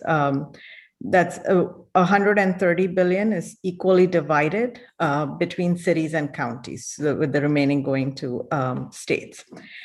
And then again, of the ones going to the cities, we are actually one of the cities, metropolitan cities, that are with a population of 50,000 or more that will get a direct allocation. So as Lauren had mentioned, we are expecting to get approximately 16.86 million. Again, the number is a little fluid. This is an initial estimate that was put together by GFOA. And it will be distributed kind of based on the allocations are kind of estimated based on a modified community development block grant formula. Next slide, please. So staff has been tracking the legislation and implementation guidance through a variety of channels, including the National League of City weekly webinars, the GFOA weekly legislation briefings, other professional organizations, as well as just networking with our peers. And as I mentioned, the guidance for the state and local fiscal recovery funds came out yesterday afternoon on May 10th. And there has been some implementation guidance provided for 3 other programs: emergency paid sick leave and family leave credits, a homeowner assistance fund, as well as a low-income water assistance program for households. And then the rest of the guidance is still forthcoming.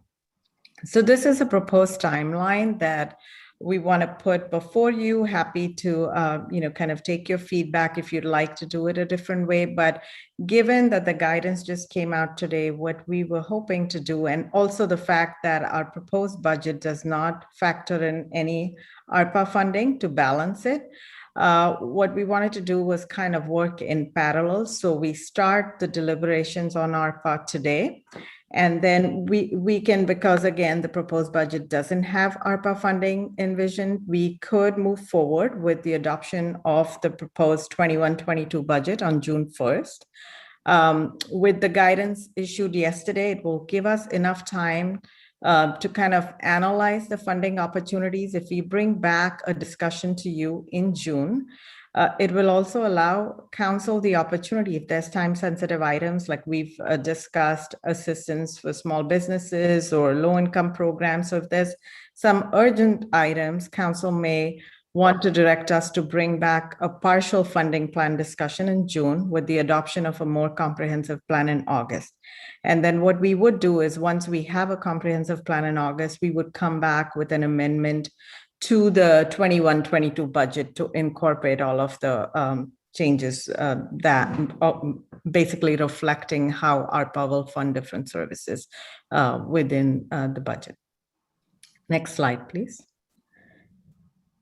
So as I mentioned, I just wanted to give you a brief overview of some of the potential funding that could be available to our businesses and residents. There's a lot of detail on these slides for reference, and if the community was kind of viewing it, they could look at it. I'm not going to spend a lot of time on it because, again, we don't have detailed guidance on a lot of this. But just kind of briefly, we have, there's about $60 billion allocated to help very small businesses, restaurants, and nonprofits. ARPA also extends and expands the employee, if we can go to the next slide, please.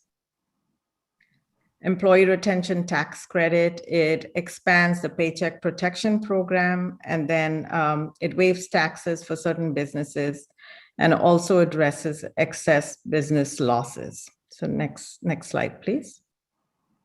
And then our residents can also benefit in a variety of ways. So we know there's direct stimulus payments of up to $2,000. We also have increased unemployment benefits, increased tax credits for earned income as well as children. The next slide, please. Healthcare support, paid sick leave, and then there's also funding for childcare. And next slide, please. Education, social services, as well as housing and utility assistance. And so that's about $46 billion for utility assistance, rental and mortgage assistance, as well as unhoused services. $350 million for domestic violence and child abuse programs, and then $39 billion for childcare and Head Start, as well as close to $40 billion for higher education. So next slide, please. And I covered this already. This is all of the housing assistance and emergency vouchers and rental assistance, people experiencing homelessness or services for that. We could go to the next slide. So now I'll talk about the program goals for the state and local fiscal recovery funding. And so really, and this is important because you'll see when we talk about eligible and ineligible uses, how they kind of connect to these goals. So really the goal of this funding is to support urgent COVID-19 response efforts, to continue to decrease spread of the virus and bring the pandemic under control. It's also to replace lost revenue for eligible entities, which includes us as a local government, and to strengthen support for vital public services and to help retain jobs. It is also intended to support immediate economic stabilization for households and businesses. And the immediate piece is important, as you'll see when we talk about ineligible uses. And it also aims to address systemic public health and economic challenges that have contributed to unequal impact of the pandemic. So inequities, kind of maybe helping more of the vulnerable population and entities in need. If we can go to the next slide, please. So now the National League of Cities that has been very actively monitoring this. And as I mentioned, they've put on some webinars and providing information. We've been tracking that. So they've suggested a few principles that council may want to consider for ARPA implementation. And so really they're asking us to look at assessing our operations and community needs to develop a plan for recovery. As you heard in the previous presentation, we have done extensive community outreach and council engagement. So we feel like we're very well positioned to kind of use that as a starting place and move forward with a plan for this. Using each revenue source strategically, and this is going to obviously require a lot more analysis of what's eligible and ineligible because there are a lot of restrictions around this funding. They ask that we prioritize fiscal stability and returning to work, maintaining records and document the impact of these funds. And then also to be leveraging our congressional delegation because they are a part of our success. Next slide, please. And so as we've mentioned before, we are estimated to receive about 16.86 million. The first half is expected to be no later than today. I know our finance staff was kind of working on that. So if we haven't received it already, we should be getting it in the next couple of days. And then the second half is a year later. So next March. And again, the eligible use of the funds, it's really revenue replacement, investments in water, sewer, and broadband infrastructure, premium pay for essential workers, as well as assistance to small businesses, households, and nonprofit organizations, and basically with an eye towards economic recovery. Next slide, please. And so these are the ineligible uses that are clearly defined in the guidance that came out yesterday. So we cannot use these funds to pay any interest or principal. So no debt service, that's an ineligible use. The second bullet here is pretty important because I know we've discussed this before with council. This was one of our top kind of bullets in our investment framework, but unfortunately because the intent is to kind of help people in need now and spur economic growth, they are saying that we cannot use these funds to replenish any kind of reserve funds. We cannot use the funds to pay out any settlements or judgments or offset tax reductions or delay a tax or a tax increase. We cannot use these funds to pay any kind of pension deposits. So not the usual payments that we may be making towards employee pensions, but any kind of lump sum deposit to bring down our unfunded liability. We cannot use it as a funding match if it's barred by regulation or statute, and this is specific to any projects that we may be doing.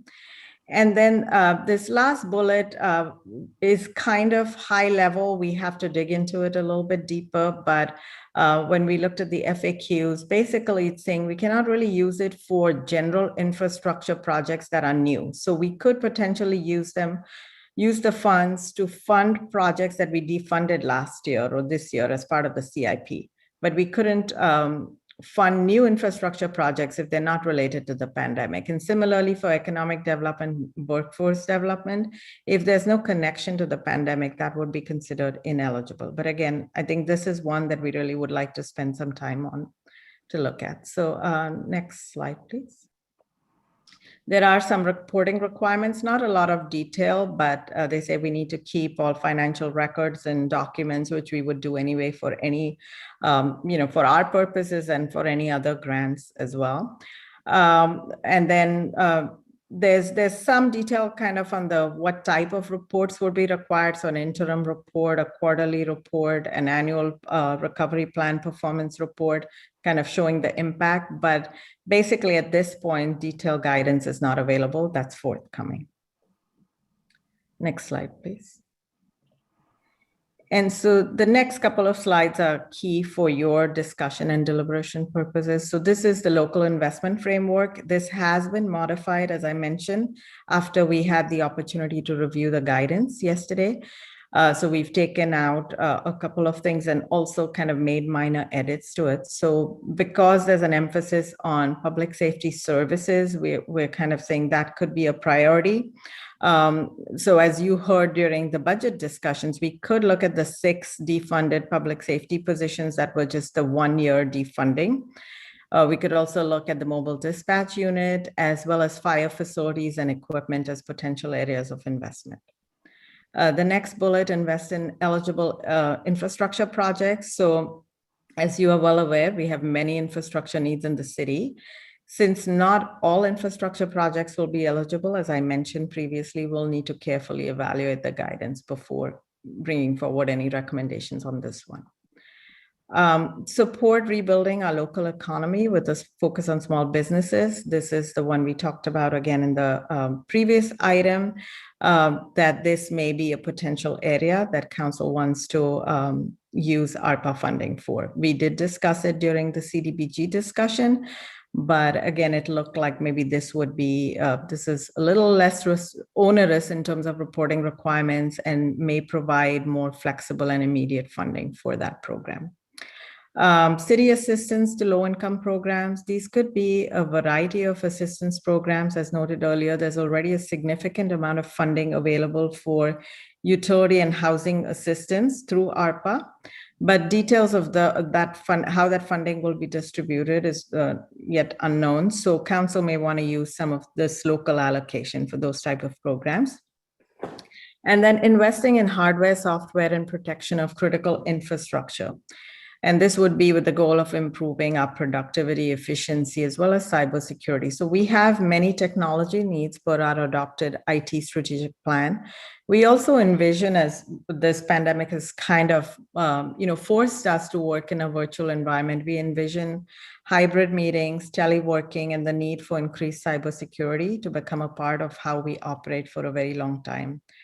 We also do not have an effective IT system for HR, which makes managing our employees our greatest asset challenging at times. And so from an ROI perspective, these could be great areas of investment for the city. Next slide, please. And so here again, sort of recapping what I covered in the proposed timeline before, this could be a potential way to sort of make sure we have enough time to do analysis, but also address any urgent needs that the council may want to tackle in June. So we would propose returning to council to seek direction on developing a comprehensive ARPA funding plan. In the interim, we can kind of provide additional information as we get more familiar with the guidance. If directed today by council, we could bring forward a partial funding plan for urgent needs. And then we would want to return to council with a comprehensive funding plan discussion in August. And then, as I mentioned, we need to bring back an amendment to the fiscal year 21-22 budget based on this comprehensive ARPA funding plan. And as you know, we're going to get the money in 2 tranches, and then also we do have until December 2024 to encumber or expend the money. For infrastructure projects, you can actually encumber the funds by 2024, and you have a couple more years to actually spend them. So council doesn't have to decide what to do with the entire amount of money, but that's up to the council. If we could go to the next slide, please. And so this is kind of where we're hoping to get some feedback from you today. So we're seeking input from you on the proposed 5 elements of the ARPA local investment framework, as well as any urgent funding needs that you'd like us to bring forward in June.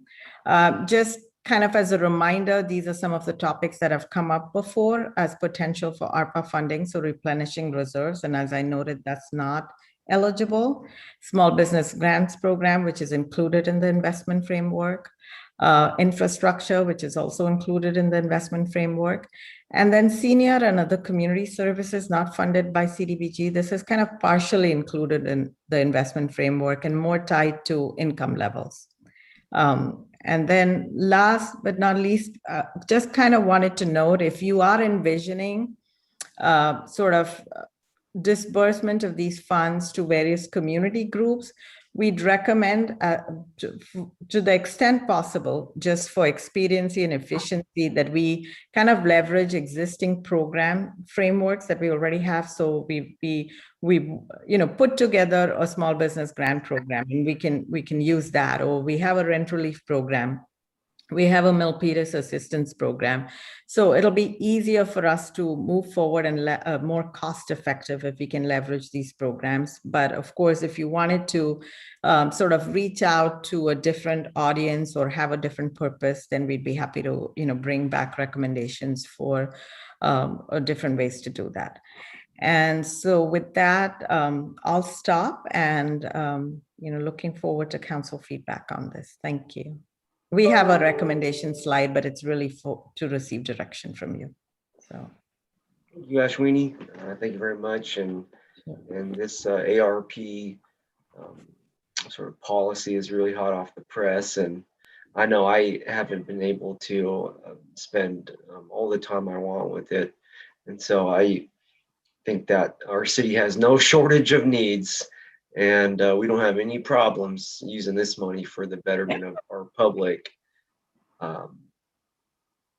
They say sometimes if you don't use it, you lose it, and I certainly don't want our city to lose any of the dollars that we have.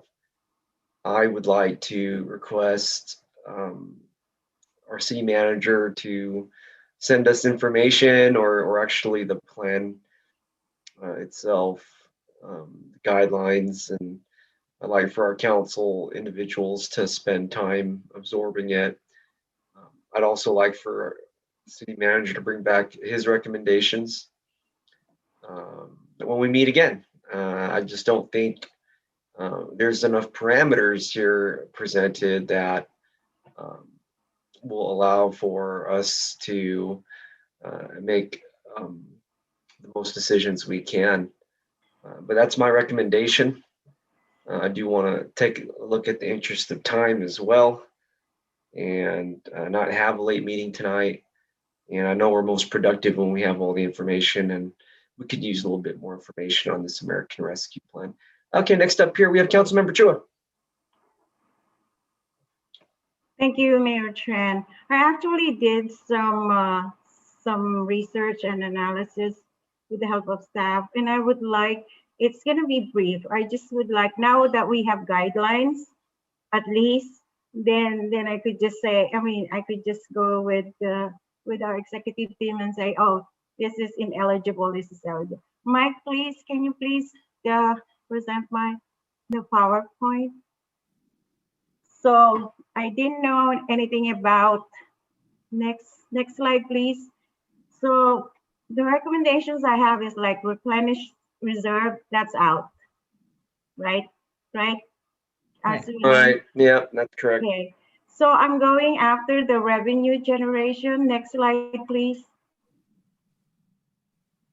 So forget this one. Next slide, please. So I'm going for property tax. Next slide, please. So we looked at how many, I'm trying to increase the number of accessory dwelling units. And we look at, we have eligible household 12,522. We have an existing ADUs 125. And if we waive the fees for plan review and inspection, we have 5,100. So next slide, please.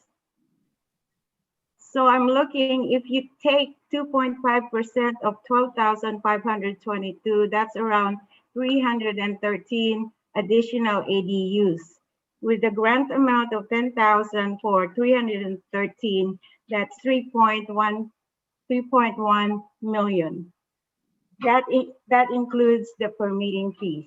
So ARPA ask is 3.13 million. Next one, please. Sales tax. So for sales tax, I'm looking at supporting the micro enterprise and small business round 2, which is in line with Vice Mayor's recommendation on the CDBG. So we need to update the eligibility criteria from round 1 to allow for more businesses to participate. And we're going to focus on daycare, commercial and home-based businesses, the restaurants, and small landlords who have rental residential properties, no more than 3 as a business. Next slide, please.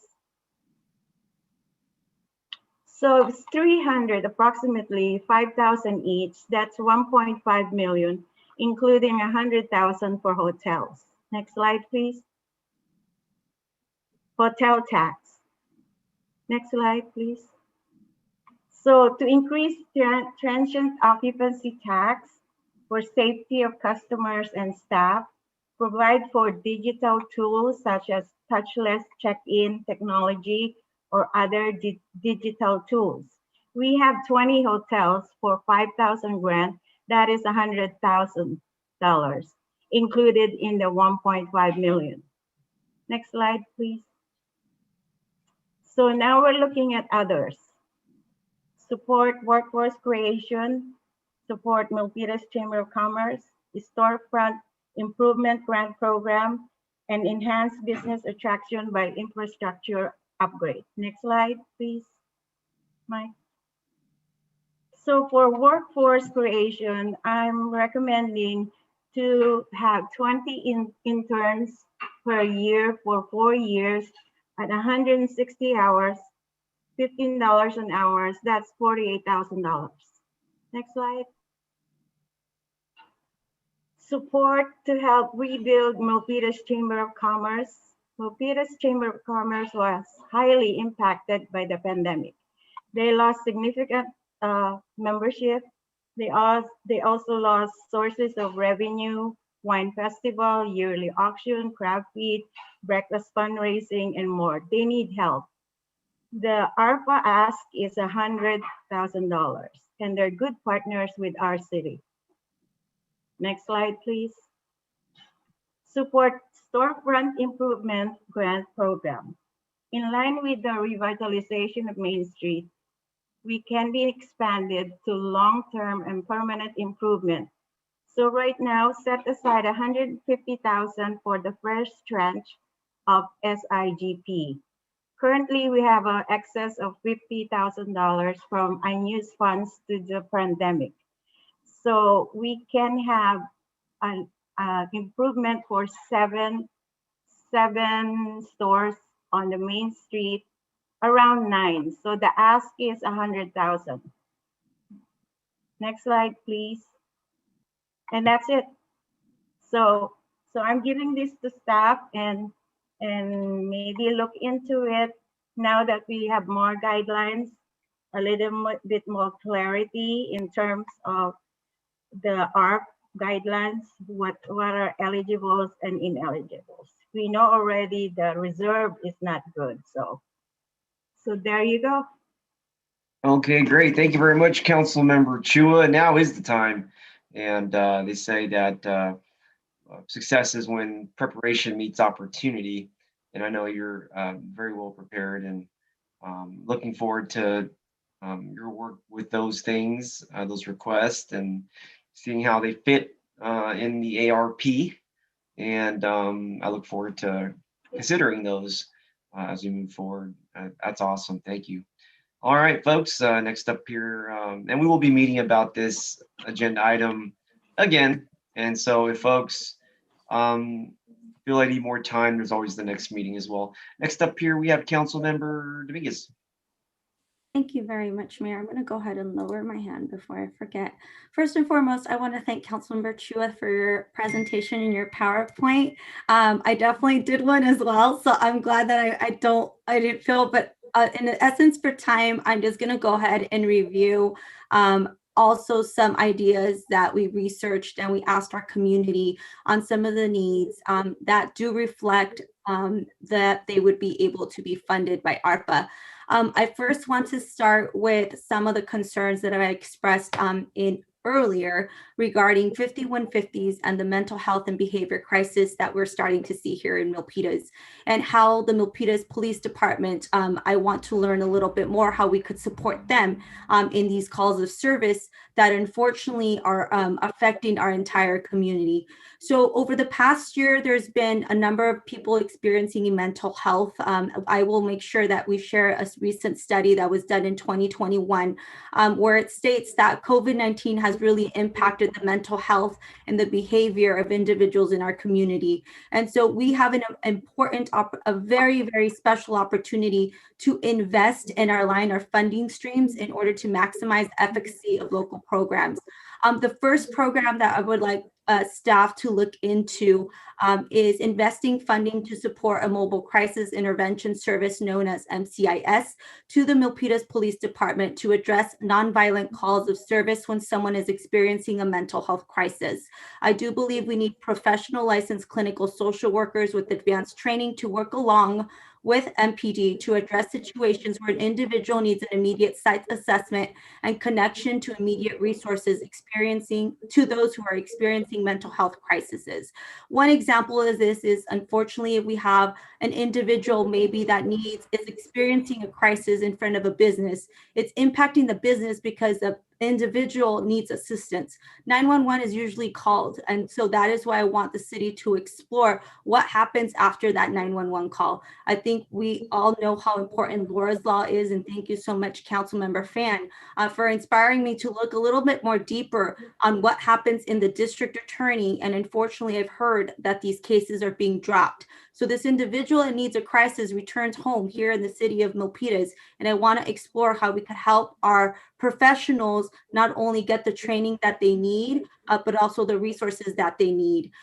Some programs model a program called Cahoots. This particular program, I am asking for an amount of $1 million.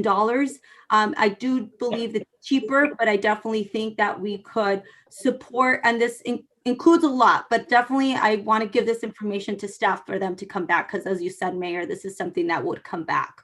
The other part that I really want to address is the mental health capacities, adding investment into community partnerships to implement yoga, tai chi, art therapy, healing sessions, and partner with the Santa Clara County Behavioral Health Services to provide a continuum of care to those who need healing and to bring our community together. Again, we need to make sure that we're establishing that continuum of care, which could also include investing in replacing aquatic underwater equipment and at different times in the afternoon. I've gotten feedback from our community that these sessions, so staff, they're high, they're giving me a lot of calls. So whoever is doing great work over there, continue it. The other thing I would like to explore for mental health is the implementing a family camp in Yosemite for children. I think this is going to help the mental health and re-socializing of our children, and also help our parents get a break after a very tough year with COVID-19.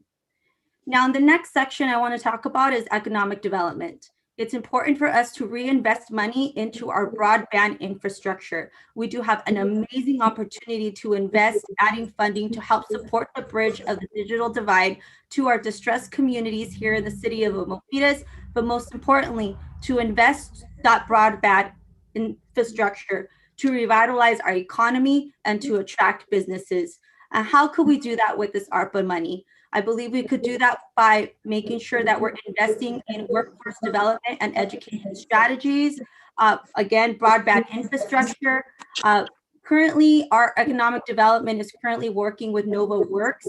So it's again working on that workforce recovery program, and for the city to reinvest money into our own economic department. It's important for us to recognize that business attraction is really important. I'm not going to go into bullets of each one because I believe we all understand it. Infrastructure is important, but most importantly, we need to reinvest in teen workforce programs that this money allows us to do, and invest in our Milpitas chamber and storefronts. So I definitely agree with some of the points that Councilmember Chua presented, because those are on my list as well. As we think of internal processes, I think it's really, really important for us to invest in our economic development departments. And with that, I am asking this council to please consider a temporary limited term economic development specialist that focuses on COVID-19 business recovery and assistance for a month of 24 months. And again, it's just to help them refocus. We need to reinvest to ensure that we get our maximum capacity. I will go ahead and close up really quickly with addressing an issue in Milpitas that unfortunately needs a lot of assistance and has been underserved for a while. This is domestic and partner violence. We must invest in training for law enforcement that is survivor-centered and trauma-informed when responding to calls of service involving domestic violence, ensuring that Lethany assessments are taking place. This will cost about $100,000. We need to invest in training in strangulation response for law enforcement and others who respond to 911 calls, so they understand how strangulation is affecting victims of domestic violence. That will cost about $50,000. We need to increase the need for legal services in order for victims to get restraining orders, food, housing, and shelter. I am asking for $150,000. We have to take note that our budget reflects our values, And there is a population that is not being reflected in our budget, which is our LGBTQ plus community, who face their own challenges in getting housing. I am asking the city to invest $100,000 for this particular community for them to get assistance in exiting those domestic and partner violence relationships. Finally, it's important for us to join a response system such as the Victim Advocacy Program, and that the Milpitas Police Department ensures a victim advocate present before questioning. Clinical counseling along with this program is offered by the YWCA. I am asking for $100,000.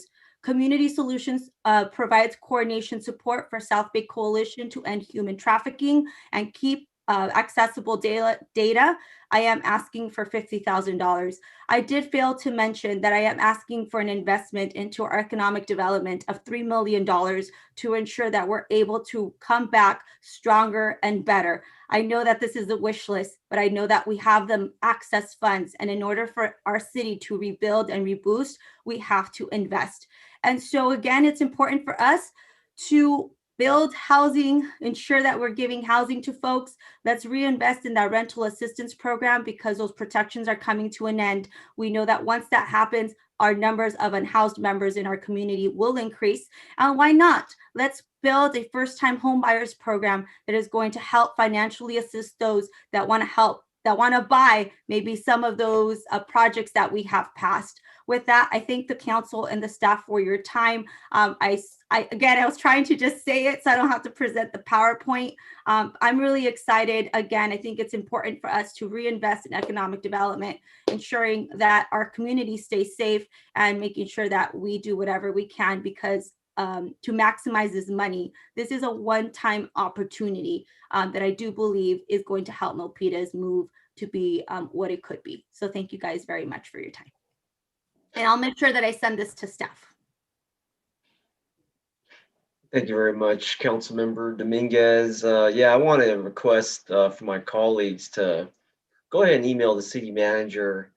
It sounds like there are a long list of items that are being requested. Go ahead and send that information over to the city manager and he'll compile a list and really vet them because I'm hearing a lot of great ideas, but I do think we have to be within the parameters of the American Rescue Plan and just that's just a requirement. But please, in the interest of time, please, you can share it now. It just I think it'd be more effective if we got it organized and vetted, and so that we will be spending our time more preciously.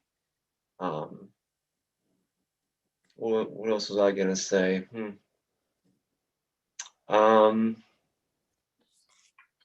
Yeah, and and the city, once the city manager is able to organize all the requests, then the city council will make the final decision on what goes. And next up here, we have the Vice Mayor, Carmen Montano. Thank you, Mayor. I'm going to lower my hand so I won't forget. Okay, so this is the time that for us to think out of the box, to be creative. And I'm going to give you some ideas. I'm not going to put a dollar amount because I think what we want to do is the council will reach a consensus of what we want. And then after that, we can put a dollar amount. But so these are some of my ideas.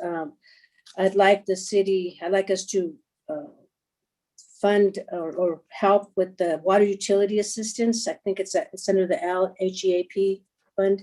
Well, we have the MAP, the Milpitas Assistance Program, but I really would like to raise the threshold so more residents can qualify for assistance, especially the middle class, because first, they're always, they either make a little bit too much and they don't qualify for assistance. And I think that would be a good move so we can help more folks.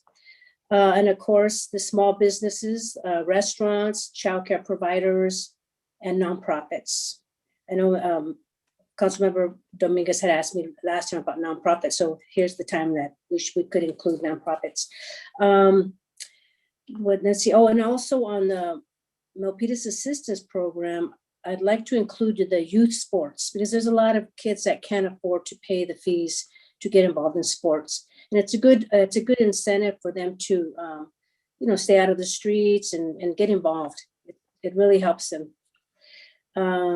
City assistance to low-income programs, and that's also with the after the bell and so forth. And again, I want to stress that we raise the bar so that way, or is it lower the bar? So that way they can, more middle-income people can qualify. Again, the other one is rent relief. So I hope you guys are taking notes, staff. If not, I'll go ahead and send you as the mayor indicated. So rent relief and mortgage relief. And when we had when I was serving on the housing subcommittee with Councilmember Nunez, we included that we wanted mortgage relief there because the whole point was so people will not become homeless and lose their home. And of course, the rent release, rental assistances, which is a rent relief. Also, I was reading on here that they can have some type of direct payment, and that again would be with the childcare. Childcare is really important. People don't realize that when schools close, schools act as a safety net for childcare, but because they close, a lot of folks didn't have that childcare, that safety net there. So that's really important. Some type of childcare would benefit the community. And also broadband is really important to close the digital divide. Domestic violence, I was thinking of a pilot program to have someone, a staff person or possibly an intern for counseling when there's a domestic violence that occurs. The other one is economic development for the revitalization of Main Street. That is an economic generator, a job generator. So I'd like the economic development for that. Also increase the library hours, or at least sustain what we had to make sure that we provide those library hours for our students. And again, the youth sports, to make sure that we provide that. And I'm not sure if we can, because we want to provide that field for the softball team. And I don't know if we can do that with this, but that's a thought. Because I know we have to wait, like the funding is in our CIP isn't there until what, 2 or 3 years. And if we can speed it up, that would be great. But I don't know, the staff knows all the details on that. And that is it for my, so basically support in rebuilding the economy, small businesses, and provide city assistance to low income, especially with the water assistance, because those are, the bills keep getting higher and higher. And I think that there was just an increase in the water rates. So those are it. Thank you. And I'll send a copy to the staff. Thank you. Thank you very much, Vice Mayor Montano. Yeah, and I do want to recommend everybody send it over to Steve McHarris so that he can capture all the requests. Wonderful requests, by the way. And again, I want to really ensure that, you know, these are all great ideas there, folks, but we have to meet the criteria that's set forth by the White House. So all great ideas. I'm pretty sure some of them do not meet the criteria, but that's okay. There's no shortage of need here in our community. I, for one, will be recommending a lot of those dollars go towards our actual local government. There's things we could do here at City Hall that benefit everybody, and I'm excited to explore that. And next up, we have Council Member Fan. Thank you. Like you said, a lot of great ideas tonight. I'm so honored to serve alongside such a compassionate city council. It's hard for me to not agree with a lot of the ideas.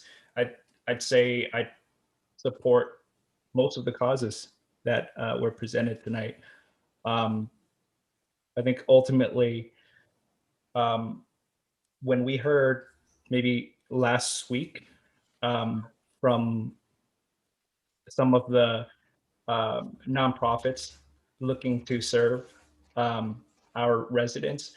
Some of the services proposed, I think, addresses some of or a lot of the goals that were brought up tonight by the council. So I think the areas where we already have service proposals, that's probably like the low hanging fruit that we can probably address immediately.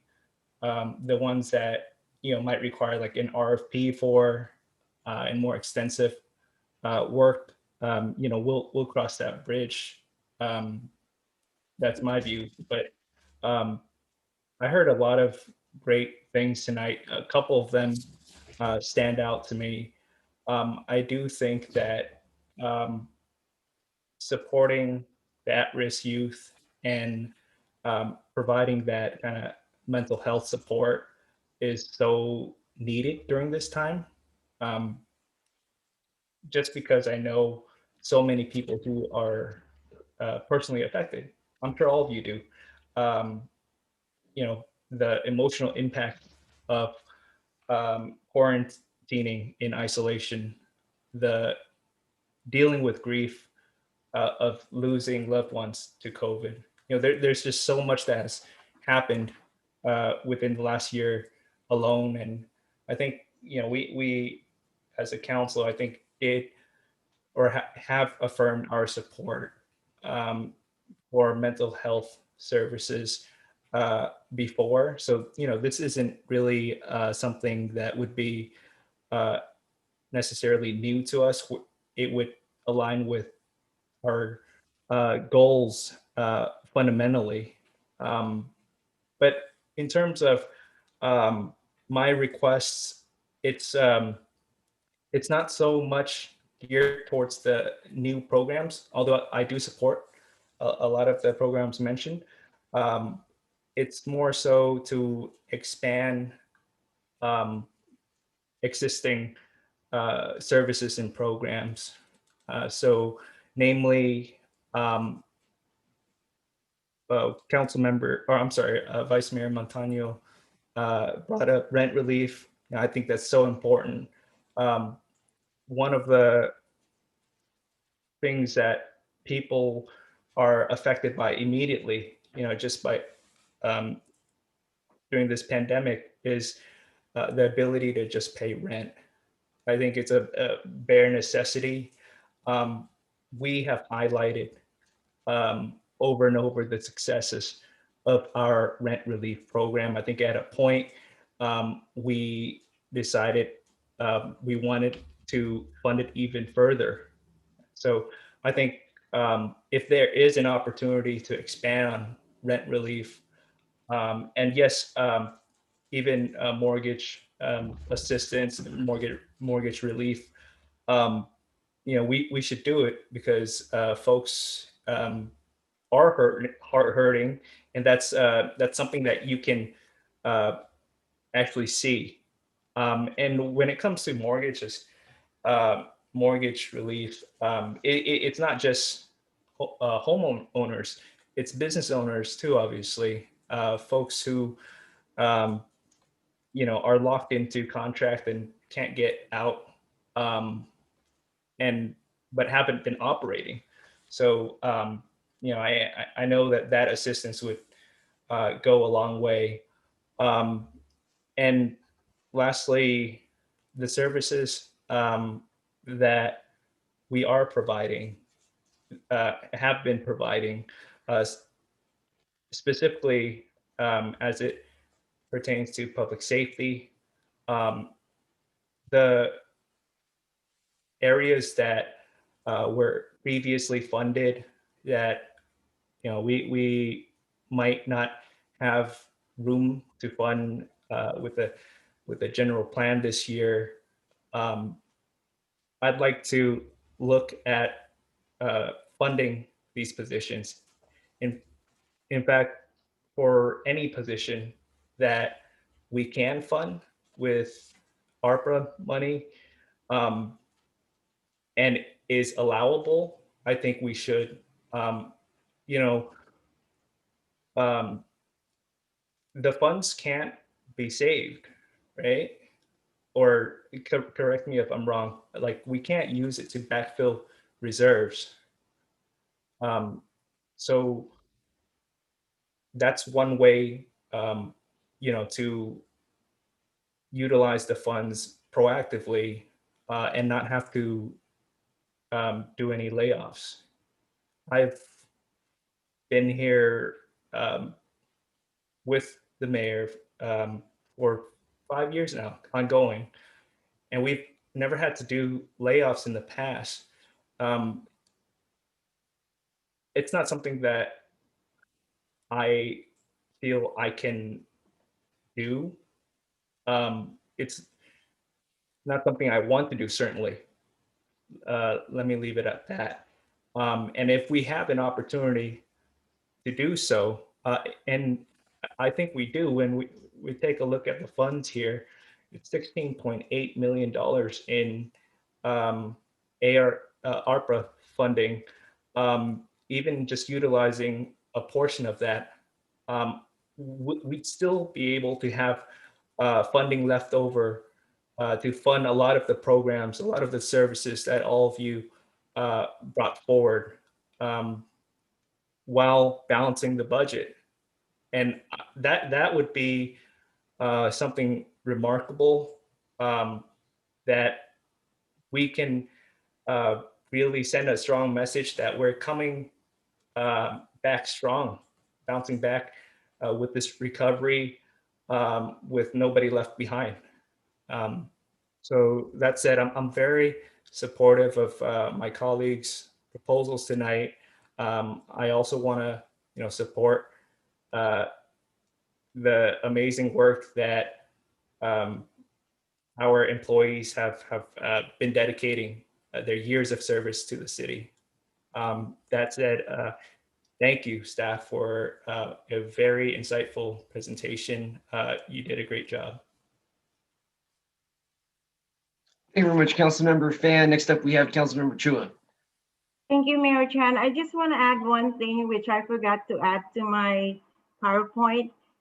I know we have the dumps, the dump day that you initiated, which is excellent. But I want to go a step higher than that one. If the entire council will approve, I would like to add it to my list. It'll be the free curbside pickup. Instead of going to the Milpitas Center, we'll have like a pickup for maybe 2 or 3 times a year. I would like to know how much it would cost. I think there's already 4 free curbside pickups with Milpitas Station. Yeah, you get 4. Okay. But we'll keep working on it. The council will make great decisions. I know that. I'm going to review the American Rescue Plan in more detail so I can empower myself to bring my recommendations to the table. I just think we have so much opportunity here for our city, directly and indirectly. So I think our city manager, Steve, I think you have everything you need. Let me check the agenda here. I think we're good for tonight until we meet again. Let's see. Yeah, thank you for the update, information received, and that's the direction that we have tonight, Steve. And we'll be emailing you a list individually so that you can compile that. How's that sound? Steve, I can't hear you. That sounds very good, Mayor. Thank you. Okay, great. I'm just trying to keep it moving here. Yes, thank you. All right, item number 3 has been postponed indefinitely. Moving on to item number 4. I do want to hear this item tonight, but I do want to make a motion to limit the discussion per council member as well. Limit the discussion per council member to 5 minutes per person in the interest of time. But I do want to hear from our guests and Councilmember Fan And then when it goes to council discussion, I will be making a motion to limit the discussion time-wise in the interest of time. So item number 4, per Councilmember Fan, discuss and provide direction to staff on an opportunity to create middle income workforce housing through the California Statewide Communities Development Authority. Councilmember Fan.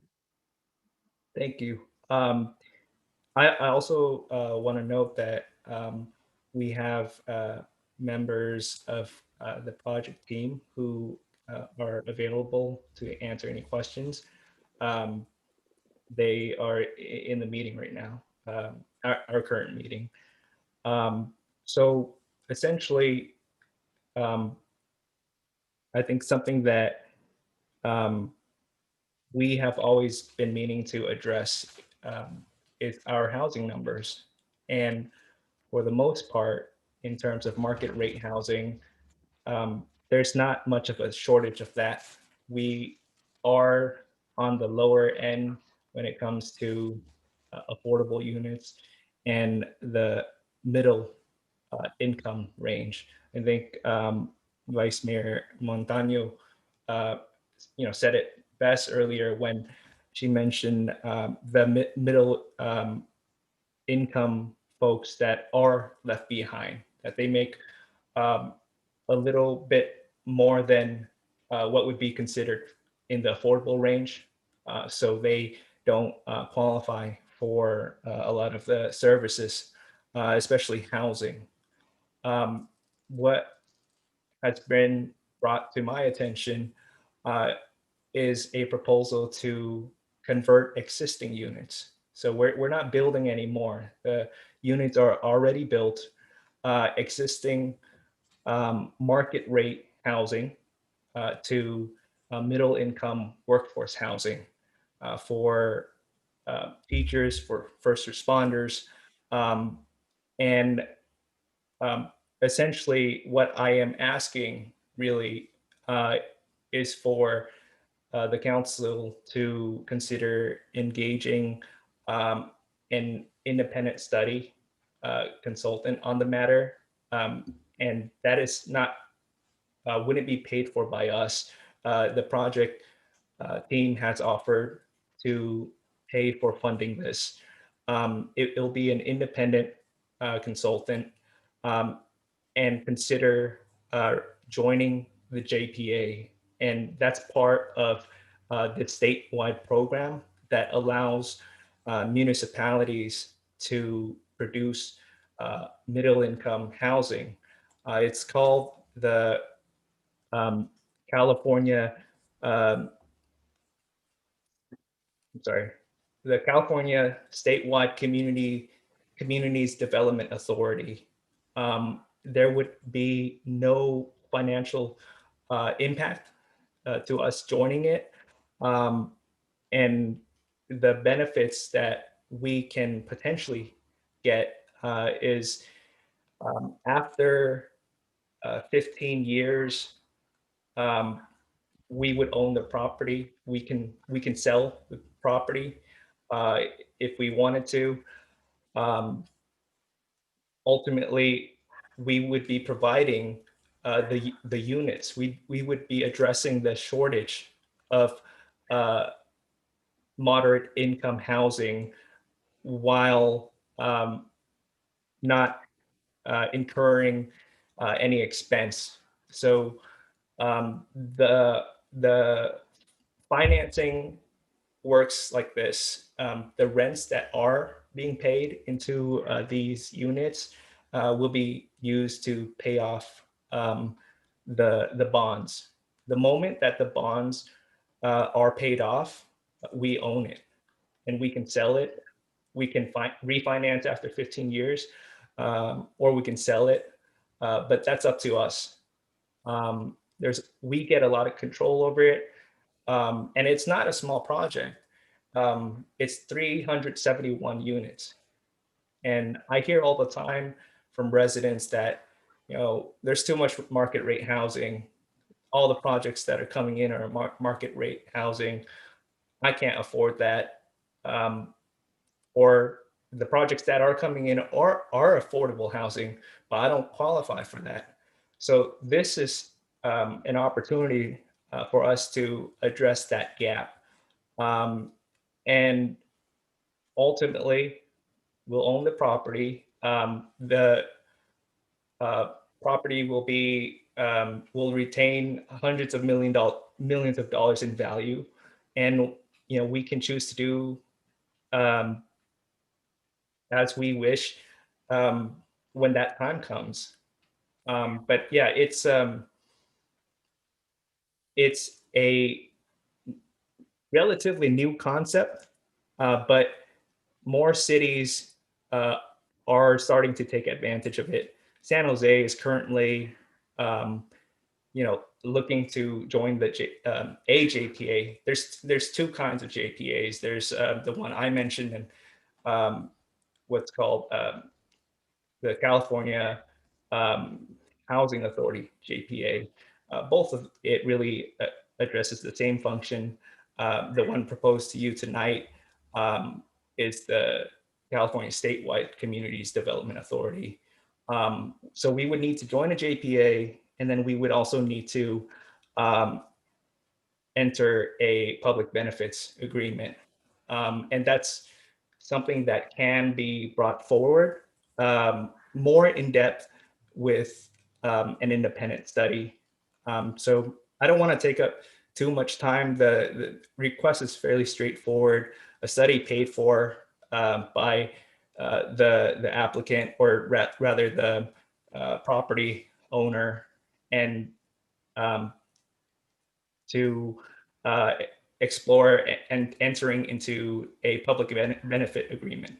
And I'll let the rest of the council deliberate. And if you have questions, the parties mentioned are here to address them.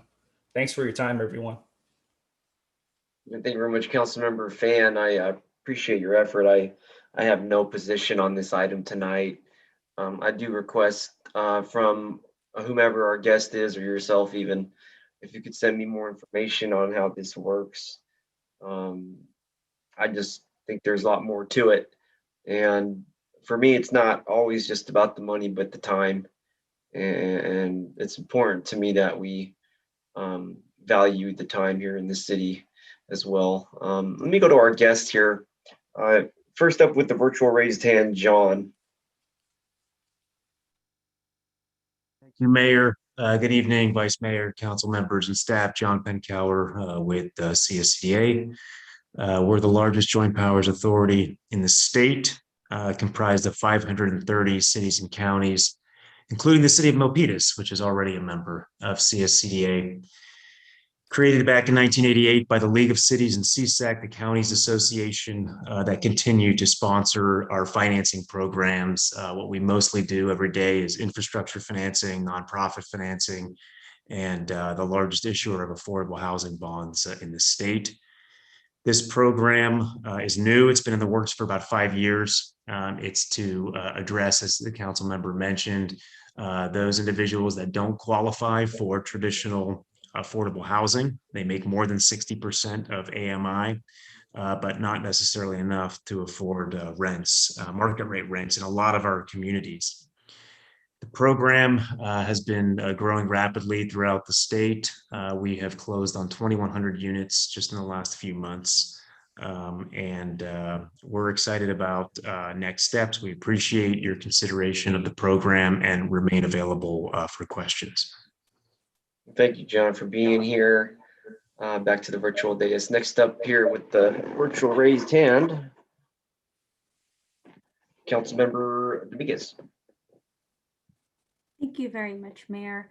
I want to first commend Councilmember Fan for bringing this up. I think this is a very, very important program.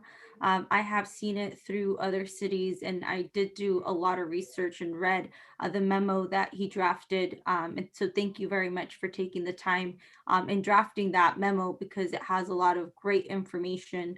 I do believe that we are missing opportunities. I myself, I went from being able to wish to buy a home in Silicon Valley to being being wishful thinking about being able to build an ADU in my parents' backyard.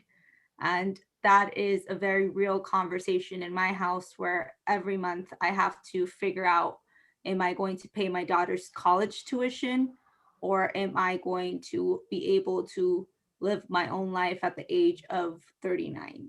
And that's a very tough decision to make every single day, to be close to my parents and watch over them. So Councilmember Fan, there is a missing middle, and you get it. Unfortunately, we don't all have the opportunity to buy. And I think that this is what that brings. If you look at the program and how it's functioned in other cities, and particularly the city of San Jose is moving through this. So I understand that maybe you may need more information, but I definitely urge you, if you have any questions, we do have the representatives here.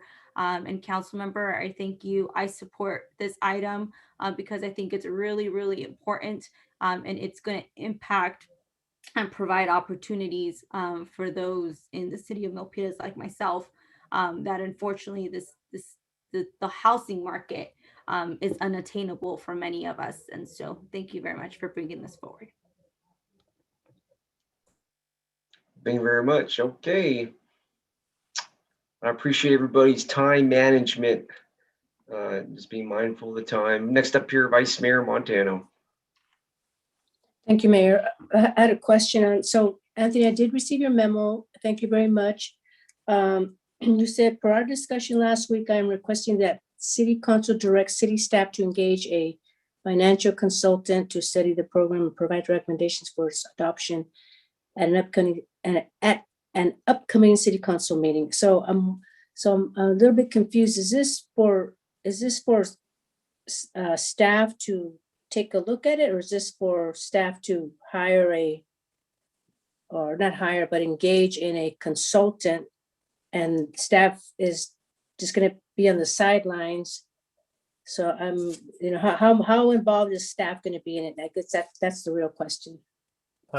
At this stage, not very much at all. We would just wait to hear back from the consultant. They'll present that to staff, to us, and we can make a decision then. We can certainly ask more questions then as well. But the request is just to get that legwork done by the consultant, and that again would not be paid for by us. So what assurance do I have that the consultant is not going to skew the information or be biased? I mean, it seems to me that our staff will be looking out for the city and making sure that we make the right decisions and that there's transparency. So I'm wondering, can staff still do, I like the concept. Don't get me wrong, I like the middle income workforce. And clarification, is this for renting or is this for buying? So during the financing period, it would be rented. After that period, when the bonds are paid off, then it would be our discretion as to what we want to do with it. But we would own that property afterwards. And I would defer to staff to answer the other question. And how long do you think the bond will be paid off? So we revisit it in 15 years. At that point, we can decide if we want to refinance it, or if we just want to sell the whole thing. Okay, and so will the city have the resources to manage property? I'm just curious. That's a great question. Yeah. So please. Go ahead. Yeah, no, I'm sorry for interrupting. Please continue. Oh, no, so I'm just wondering if staff can, I guess, hand in hand, do the research and have the consultant also do a plan or do the study.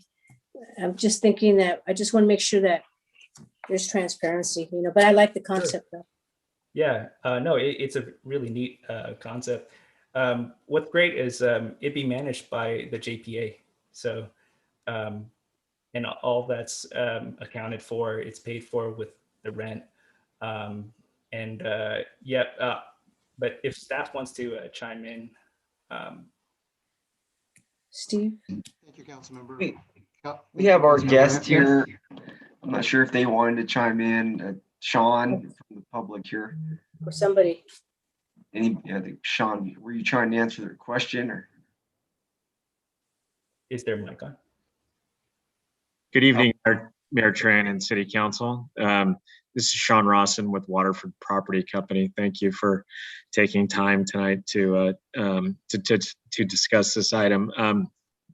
We are a project administrator that partners with CSCDA. In the last 6 months, we have closed on just over 1,500 units in excess of about $800 million of bond issuances with CSCDA in this middle income program. And the way that it's structured is we, as owners and operators of real estate, we partner with CSCDA to run the asset. So we handle all of the reporting, the management, the income regulatory agreement, and effectively work with the city to run the asset and be the city's partner in addition to the Joint Powers Authority. So I just wanted to make that clarification.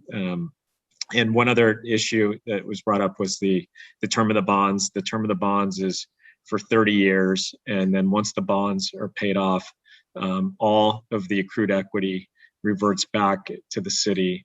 And it's at the discretion of the city, to Councilmember Phan's point, on whether or not you would keep the asset or sell it.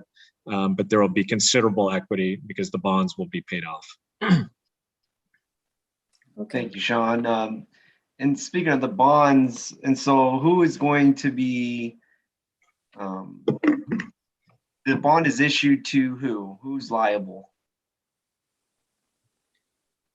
This is Sean Rawson speaking again. So the city has no financial liability. They are not a party to the bonds. The Joint Powers Authority, so in this instance, CSCDA, issues the bonds and they take all of the liability.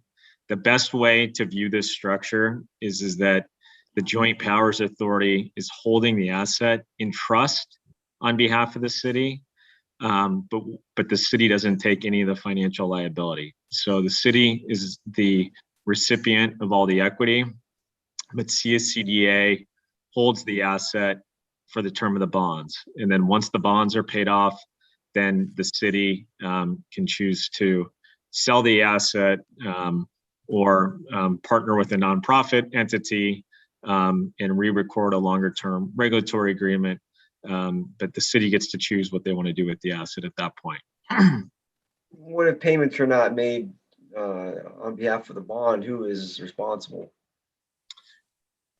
So the Joint Powers Authority is backing the bond. So it doesn't go on the city's credit rating or balance sheet. It's on CSCDA's credit rating and balance sheet. Can we check in with our city manager real quick? Steve, I see your hand. Thank you, Mayor. I did want to really address the question of the Vice Mayor. It was an important question. Actually, there were a couple of questions there. And one of them was how is it going to be done, like independently, or who's going to be managing what with this study? So like all studies, the consultant would be under contract with the city. So staff would provide the scope of work, would set up the contractual service, and the consultant would be at staff's choosing. I don't know that we're necessarily talking about one single consultant. There may be more than one out there that can do this job. They would be working and reporting directly to staff. So I think that would be the independence of the situation. The other part of this is that it is some staff time, and you have provided quite a bit of work for us tonight with other items. So I just want to point that out. Pretty heavy lift with the ARPA funds, but with this item, we could certainly have the consultant do some work, but staff would be doing work as well. And that would include the city attorney's office, the finance department, my office, and housing. Great, thank you, Steve. I think my request is to move this item to a future date. I believe there's a timeline for this item from what I heard at the last meeting, and I think we're just pressed right now. And if we can move it forward to the next application cycle or whatever it is, that would benefit our organization's efficiency. I know I would like more time to contemplate over the item and understand it better. Mayor, our goal is to get the information that you've wanted from this evening all over the line for January 1st. I'm sorry, for June 1st. All right. No, I know. That's what I'm saying. It's crazy. It is crazy. We got a lot of things. And this certainly is a good item. I don't think it holds a priority over the budget. I don't think it holds a priority over the American Rescue Plan. And that's where it is on the list of priorities. So, with that in mind, next up we have the Vice Mayor.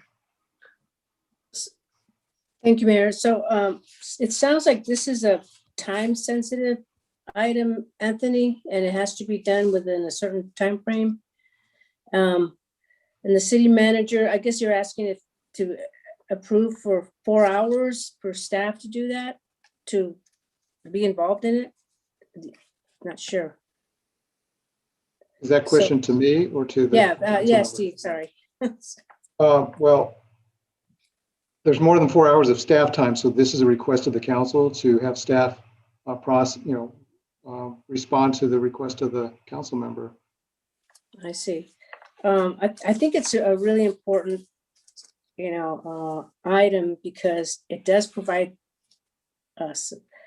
some housing for the middle class, because they're always, like I said, they're always undercut. Oh, they don't make it. They always they don't have that threshold is not met, and I think this is a good something to look into. So I'm not sure if I should make a motion or more. Is there going to be more discussion? Not sure. Yeah, let's go to Councilmember Chua next, and then you can make the motion after that. Yeah. Thank you, Mayor Tran. Conceptually, I agree with this. On the other hand, as been pointed out tonight, we have really, really tight priorities, and I would think the staff will be busy looking even those items so that we enumerated tonight. It's going to be tremendous amount of work. I've worked with a number of staff just with my simple PowerPoint, Sharon, Sweeney, Alex, and Walter. And these are important pressing tasks for us is the budget and the ARP, because the ARP, the money is right there already. We just need to spend it wisely and to allocate them wisely. I do agree with Mayor Tran that we probably should do it on the next cycle, whenever that would be, and that would be dependent upon council member Fan. But I do see the benefits if it's really justified that this is really true. This is not a simple thing. This is a JPA. We're talking about JPA. We're talking about bonds. We're talking about 30 years. So let's be serious about this and put it on a period where we can discuss it wisely and more time. Thank you, Mayor Tran. Yep, you're welcome. Let me ask a point of information. When is the deadline for our city to, I guess, engage with the consultant or sign a piece of paper? What is the deadline? I was made to believe there's a deadline. Yeah, there is. The purchases and sale agreement would be beginning of July. So we would need to have time to respond before then, but essentially in June is the deadline if we want to make a decision by July. And I do want to note though that I hear what everybody's saying about like the timing and everything. Unlike different projects where it's owned, it's publicly owned. this isn't the case. It's not publicly owned yet. We're essentially dealing with private property, and the market changes. I'm sure you all know that. What is in the market today will likely not be here just a few weeks from now. And that's why this opportunity is so unique. And I didn't want us to miss out on it.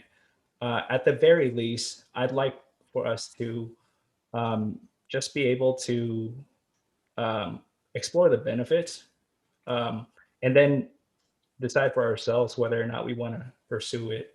It sounds like everybody here could use more information. I'm sure that would be helpful, and that's information that would be provided by a consultant. So if we are able to just green light for a consultant to do work, again, it's not paid for by us, and come back and we can decide what we want to do with that information later on. We may, decide that we don't want to pursue it. But I wouldn't want to miss out, especially considering the time constraints. If necessary, if it does address the concerns of my colleagues to push it back, I think it's doable. But I do want to make sure that we have enough time to properly discuss the item and execute the agreement and everything. So. Great, thank you very much, Councilmember Fan. It's hard to say no when something doesn't cost the city any money, and I think this item tonight, you're saying that it won't cost us anything, and we won't be liable for anything. The consultant will not cost us anything. The liability, what I'm also hearing is the same, what you're hearing as well. Now, if the consultant confirms that, that's awesome. Obviously, we would need that information, but we would not really know that without that consultant performing that services. Does that make sense? It does. It does. I appreciate that. I think for me is just when the word bond comes up, I'm thinking about the bond we took out for sewer, the bond we took out for the water, the bond we took out for Fire Station 2. And, I certainly, as an elected official, want to keep our city in good fiscal health and not rack up too many bonds. But you're telling me that this particular item won't put the city of Milpitas on the books for that. And so that's something I'm open to. Thank you. Yeah, it's something I'm open to. And look, how about this? I just want more information. And I don't want, our staff to be distracted from our task, which is before us. But I will support this if the consultant wants to work for free for our city to get us more information so that our city manager is not distracted. I'm okay with that to see what the consultant will bring back to our great city, and then go from there, because certainly we like volunteers here in the city of Milpitas. And if this consultant wants to volunteer, I'm fine with that, but I don't want to spend any money on this or utilize too much staff time. And so my intention is to get more information for free. And so let me go to public comment real quick. Thank you. And let's see here. Voltaire Montemure.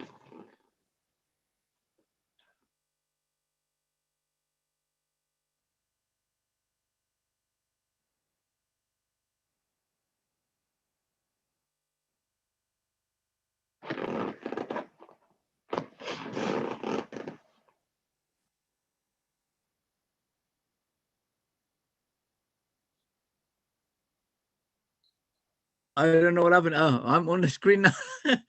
Are you hearing me? I hear you. Welcome, welcome. Yeah, thank you. Oh, anyway, when it comes to the word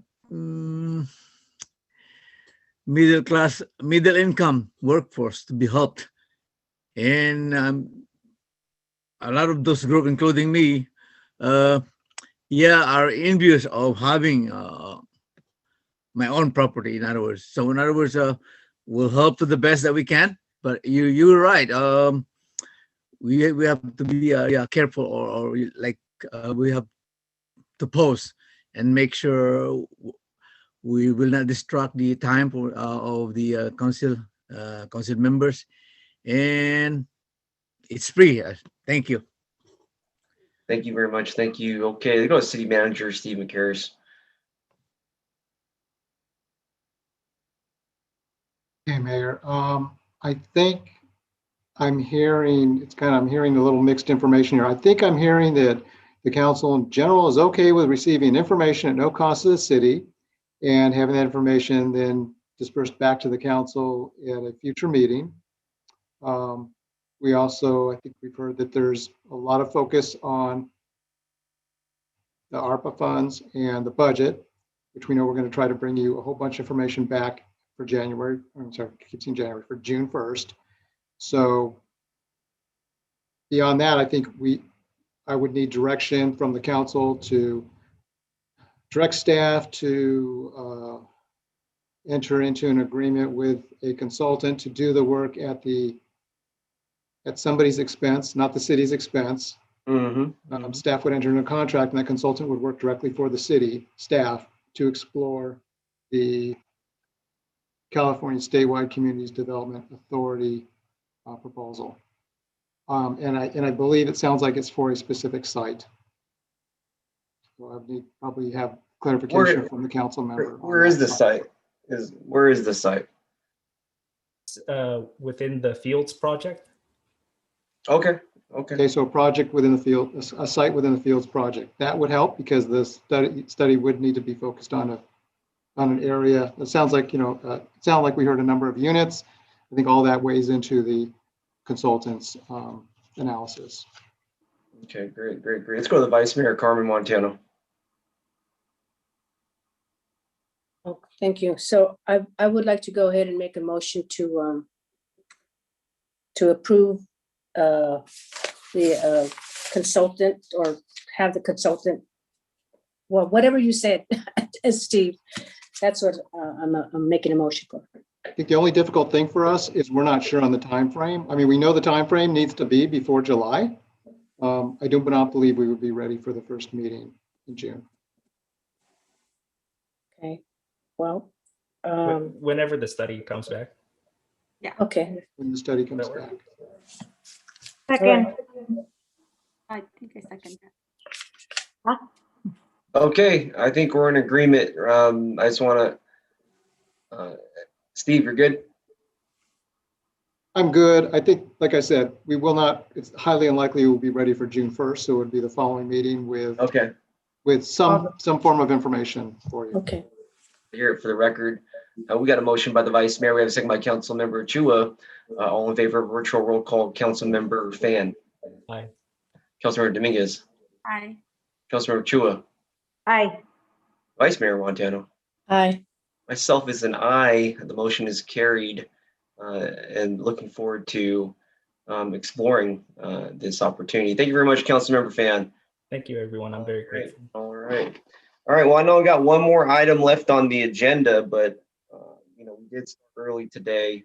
I want to ask Councilmember Chua if we can move that item number 5 to the next meeting. Yes, please. Okay, great. I appreciate that. Such a great night, and here in Milpitas, I'm gonna go outside and take a look up at the stars, and I hope you will too. We're gonna go ahead and adjourn this meeting. Have a good night, everybody. And happy belated birthday, Mayor. I know your birthday was yesterday.